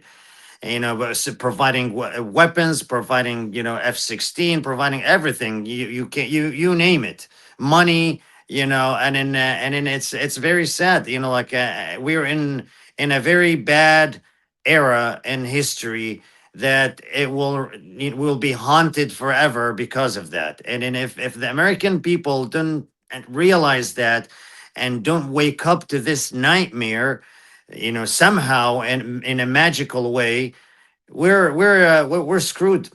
We're screwed. Yeah. There's a big problem. It's a huge problem. And it's sadly us, like me and Tommy, like when everybody flew back home, I remember they put this nice meal in front of me in the in the airplane. I started eating it.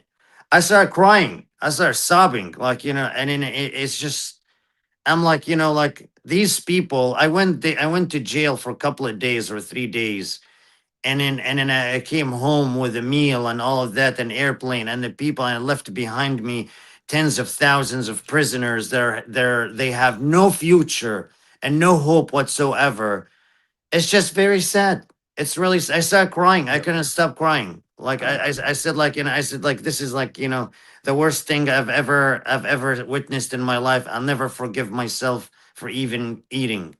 And there was a video that you just reminded me of that I watched yesterday that made me cry, and I couldn't believe that I was relating to it and crying about it. But it was this video of one of the Palestinian hostages who had just been released, and he had been in prison for multiple years, and the guards had told him that his entire family had been murdered in Gaza.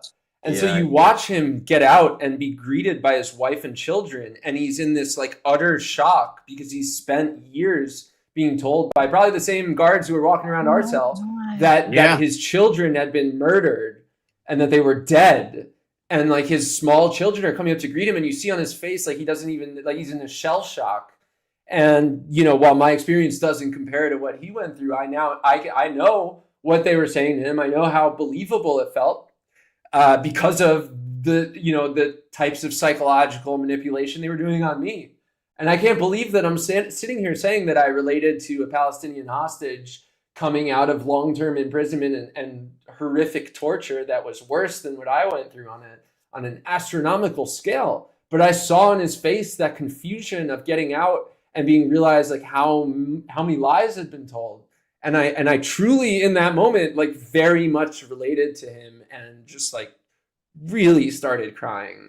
And I think that was the most emotional moment I've had since I got back. I think there's a level of all this where it's we're kind of numb and in a little bit of shock, and just seeing that reaction from him, it kind of broke me, to be honest.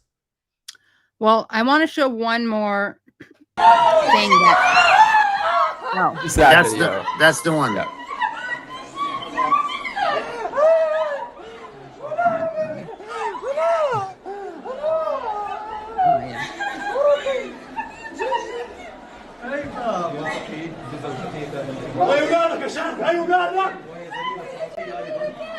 This is.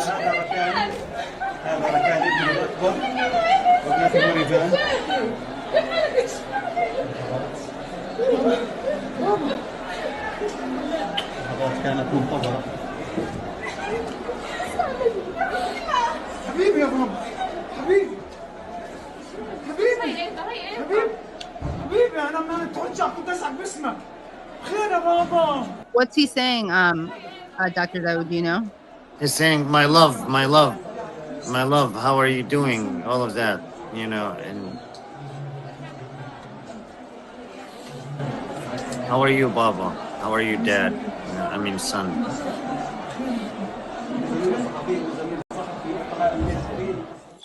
And you compare that to, I mean, there's two things that stick out to me in addition to what I just said. First is we were wearing the same outfits. And I think that was another thing that stood out to me the second I noticed. I was watching that video. I was like, damn, that's the same sweatshirt I was wearing for 5 days, and that he was probably wearing for multiple years without being cleaned once. But the second thing is that shock that you can see on his face when you see the child. It's just he doesn't know how to react because that child has been dead in his mind for so long, for so much torture, and then you compare that video to the footage of the IDF soldiers who were released by Hamas yesterday, coming out all well-fed and smiles to their And family. happy and Unreal. And there's a famine in their place, but not in the other place. And somehow those people are fed. And you know, it makes me. It's just every time I see a headline, makes you wonder who's the real terrorist. Yeah. Yes, I mean, this is the ultimate. I don't know how someone can watch that and then compare and contrast it to first the Israeli government not giving a shit about their hostages and you know, bombing their hostages and in some cases shooting their hostages, and not be like, okay, maybe Israel are the bad guys. Maybe what I've been told in my life is not actually true. Hopefully, at least one person made that conclusion, but probably not. Well, that's the irony, is that Israel is like creating a sense of solidarity through their, you know, it's like we're all Palestinians. I mean, the more that and again, everyone's been very clear that what you guys experience is not what people in Gaza experience, but the more Israel abuses people defending Palestinians, the more the United States, the West, you know, cracks down on people defending Palestinians, the clearer and clearer it is. That sense of solidarity becomes much clearer because people really get that, like, if you're defending the rights of Palestinians, you can get your head cracked, you can lose your job, you can, you know, it's all like connected. That's the domestic front. Run over by a bulldozer. Over by a bulldozer, right? If you're over there, So I want to show one more thing because I just want to show this is a woman who is a Jewish American. I think she's of Yemeni descent. Her name is she was a photojournalist with the Conscience Flotilla. Noah? Yeah. Yes. Noah Avishag Schnall. So here she is describing the treatment she received. Into English. Any flotilla member who upset the Israeli guards was subjected to twisted and tightened handcuffs, and some received beatings. I was hung from the metal shackles on my wrists and ankles and beaten in the stomach, back, face, ear, and skull by a group of men and women guards, one of whom sat on my neck and face, blocking my airways. Many comrades, understandably, do not want their identity made public when recounting this treatment. During the evening, the men were tormented by guards with attack dogs and guns. The women were threatened with pepper spray. Our cell was awoken with threats of rape. Can you imagine? There is a banner in the yard at Ktziot, below the large Israeli flag, which features a rubble-scape. On the banner is written in Arabic, "The New Gaza." That's the one. In the same yard, Israeli footage of October 7th was played on rotation on 2 screens. That's the one we're talking about. Thursday evening, October 9th, some of our comrades were flown home. The next day, the remainder of us were taken to Giv'on prison, the same detention center previous flotilla members from the Madeleine and the Handla were unlawfully held in. The brutality continued. I was taken into solitary, as was one other woman and a few of the men. No one was allowed to see their lawyers after Ashdod port. When I demanded, one of the One of the head guards raised his walkie-talkie to my face as if to strike and taunted in Hebrew, "Say it again." By early Sunday morning, the majority of us were still hunger striking and were put in wrist and ankle shackles. We were driven to Allenby or King Hussein Crossing. We didn't know where we're being taken, but some guards had told us of our imminent departure. We were driven through the occupied West Bank and caught glimpses through the metal barriers of the prison buses. We were met on the Jordanian side by a team of Freedom Flotilla Coalition and Thousand Madeleine organizers, as well as a Jordanian delegation. More details from the account are forthcoming. Anyway, so that's just, I mean, that's horrifying, the rape threats, but not all surprising. Yeah, Wow. like it's crazy. Like I know Noah very well, and from the flotilla, Yeah. she's a true legend and Yeah. brave woman. And by the way, she used to be an Israeli, and Wow. then she renounced her citizenship, and that's why that's exactly what we were talking about. That's an extra, not an extra. That's a true threat to your life. Right. Yeah, you're Yes, Jewish, right. Total or betrayal, you're right? I yeah, didn't even, exactly. until this, I didn't even know about her or her experience because I think most of the Thousand Madeleine's coverage was after we were in prison. Don't worry, there's so no coverage anyway, like you were saying. Yeah, but I'm still like even after what we're talking, I shouldn't be saying that I'm shocked, but it's I didn't know there was another Jewish member and former American Israeli. And when I hear former Israeli, I'm like, that must be why it was so bad for her. Right. And that is so horrifying to me. That's what we need to show the world. Like, they don't care about you. They don't care whether you're Israeli, whether you're Jewish. They don't care about you. They're a bunch of thugs. They're there for one thing, is just to to grab a land and then take advantage of every single thing there, torture the people over there, and then just make their lives miserable and displace them in the name of Judaism. Yep. Yeah, and they're also there's no and good in the name of German Christianity for the Christian Zionists, right? I mean, they're saying in the name of Judaism, but also correct. Yes. Also, she's dangerous because if a Jew renounces their Israeli citizenship, that totally undermines the claim that it's the safest thing to be is Israeli. But again, it is ironic. Israel is creating solidarity because it's through its abuse. I want to show one final video because you guys mentioned Mike Huckabee, of course, the ambassador, and there is a video going around. I'm not sure when it's from, but it just recently surfaced, and it's him in Jerusalem singing a cover of Sweet Home Alabama. He's playing the bass, and the former ambassador David Friedman is playing guitar. It's a parody called Sweet Home Yerushalayim, and it's a parody of Leonard Skinner's Sweet Home Alabama. And a comedian named, what is his name? Something Gold. What is this? Elon Gold, an alleged comedian, is singing it. And let's take a listen. Alleged comedian, I love that. Yeah. Guys, I want to thank you so much. If you've been watching, you got 3.5 hours of free content. If you're tuning in just now, there may be some Patreon only because we'll get a copyright strike if we don't remove some of this.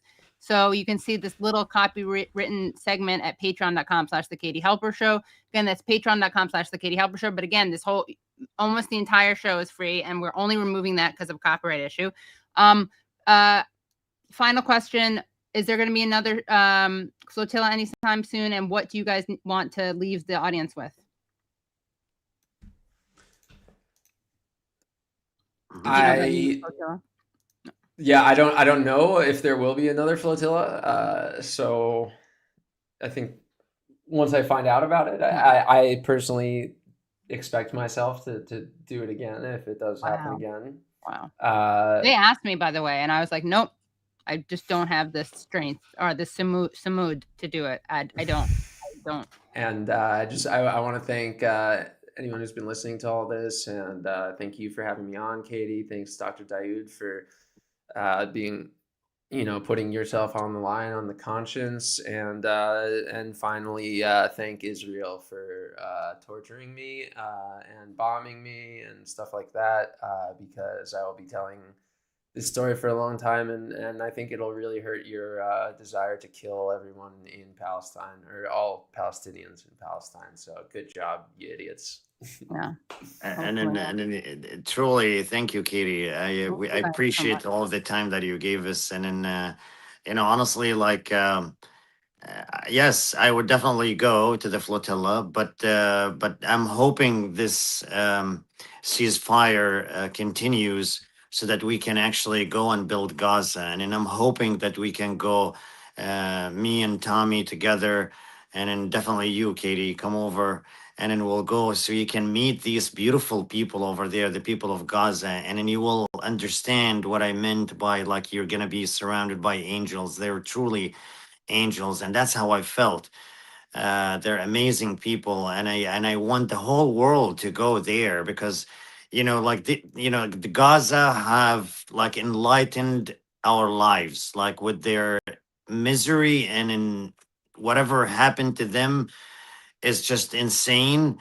But it really like provided us with like an opportunity to reflect on our lives, and then see how are we living our lives, and understand the dangerous thing that Israel has been controlling everything around us, and in inflicting everything around us, and poisoning everything around us. And in all of that is thanks to Gaza. And in definitely I'm going back, but how is a big question, and it's all about how is this going to unfold. If it unfolds in a good way, then yes, we're going in and to rebuild Gaza and land. But if it's in a bad way, we're going back to the sea. Wow, that's amazing. And by the way, we thought we were liberating Palestine. Nevertheless, Palestine liberated us. What is that from? Thank you for that super chat, Laura Santillan. I don't know where that's from. It sounds familiar. It's really moving. And I also wanted to, before you guys leave, know that someone who's been watching the show, who is a really radical, brave truth teller, is Tony Aguilar, who people may recognize him. He was the former Green Beret who blew the whistle on the Gaza Humanitarian Foundation, or the Gaza Holocaust Foundation. We've had him on the show, and he was watching. He wrote, "Love you, Katie. Keep up the fight. Keep the truth alive. Milikowski is a tyrant." That's obviously Netanyahu. And then he also wrote, though, "It's a genocide. We have witnessed it. You are on the right side of humanity. One day, everyone will say this is wrong. You are courageous and brave." And he's speaking to you guys. So want to share that message. Thank you. So. And thank you, Tommy, for being such a genuine, great Jewish example of the greatness of the Jewish people, who really honestly opposes tyranny and opposes all kinds of what Israel stands for, pretty much. And then also the free mind, that you really have to think of your choices. How can you stand with Israel with everything they're doing? So you're a true example for every single Jewish people here in the United States and abroad. So thank you, and thank you, Katie, as well. I really appreciate that coming from you. Yeah, and thank you. I hate doing the as a Jew thing, but Whatever, at the same time, it's very important, and I hope I can stop doing it soon. But with so many Jewish people saying the most evil things in the world, I hope one day all the people yelling at me for being an anti-Semite will realize that I'm as a Jewing myself, specifically to try to help Jewish people around the world. It's important for you to do it because people are telling me that I'm an anti-Semite. So I want you to. Well, that's why, I do think there's a byproduct where it helps Jews. But honestly, the reason I constantly do it is because I want it to make it that much harder for people to say it's anti-Semitic to criticize Israel. For me, it is really out of solidarity with all non-Jews, and especially with Palestinians, because anything we can do to make it all the more ridiculous to say it's anti-Semitic, not that you should need Jews' permission, but I'm just being realistic about the way the world works. The more Jews speak out against it, the harder it is for Israel to maintain and its defenders to maintain the lie that it's anti-Semitic to criticize Israel. So I'll never stop doing the as a Jew. I'm sorry. And when Zionist Jews accuse us of saying, they call us as a Jews, because what they're saying is like, we are the only ones who are supposed to, as a Jew, we're the ones who are supposed to be able to invoke our Jewish identity to justify genocide. How dare you invoke your Jewish identity to stand against genocide, which is the sickest thing ever. And that makes it very clear why, ironically, they're the ones spreading anti-Semitism. Because if they think that's good for the Jews to be synonymous with a genocidal state, yeah, maybe it's not. Yep. Exactly. Anyway, thank you so much to Dr. Daoud. Thank you so much, Tommy. Both of you come back on again. Thank you, Brad. Thank you, Fentimus Fanta, for the clips. Thank you, Nate, for the research, Nate Newburn. And also thank you, all of you, for watching. Thank you, Dave L, for the super chat. Thank you, JG 1981 for the super chat. Anthony, we already thanked you. Thank you for everything you do. Tarana, thank you. Marvin Vargas, thank you. I'll look into him. Nadia, thank you for becoming a member. I am. Thank you. And Ellie, thank you. Oh, and Dave L, I hate the fact that these are really nice Gibsons and Rickenbackers. It's like an insult to injury.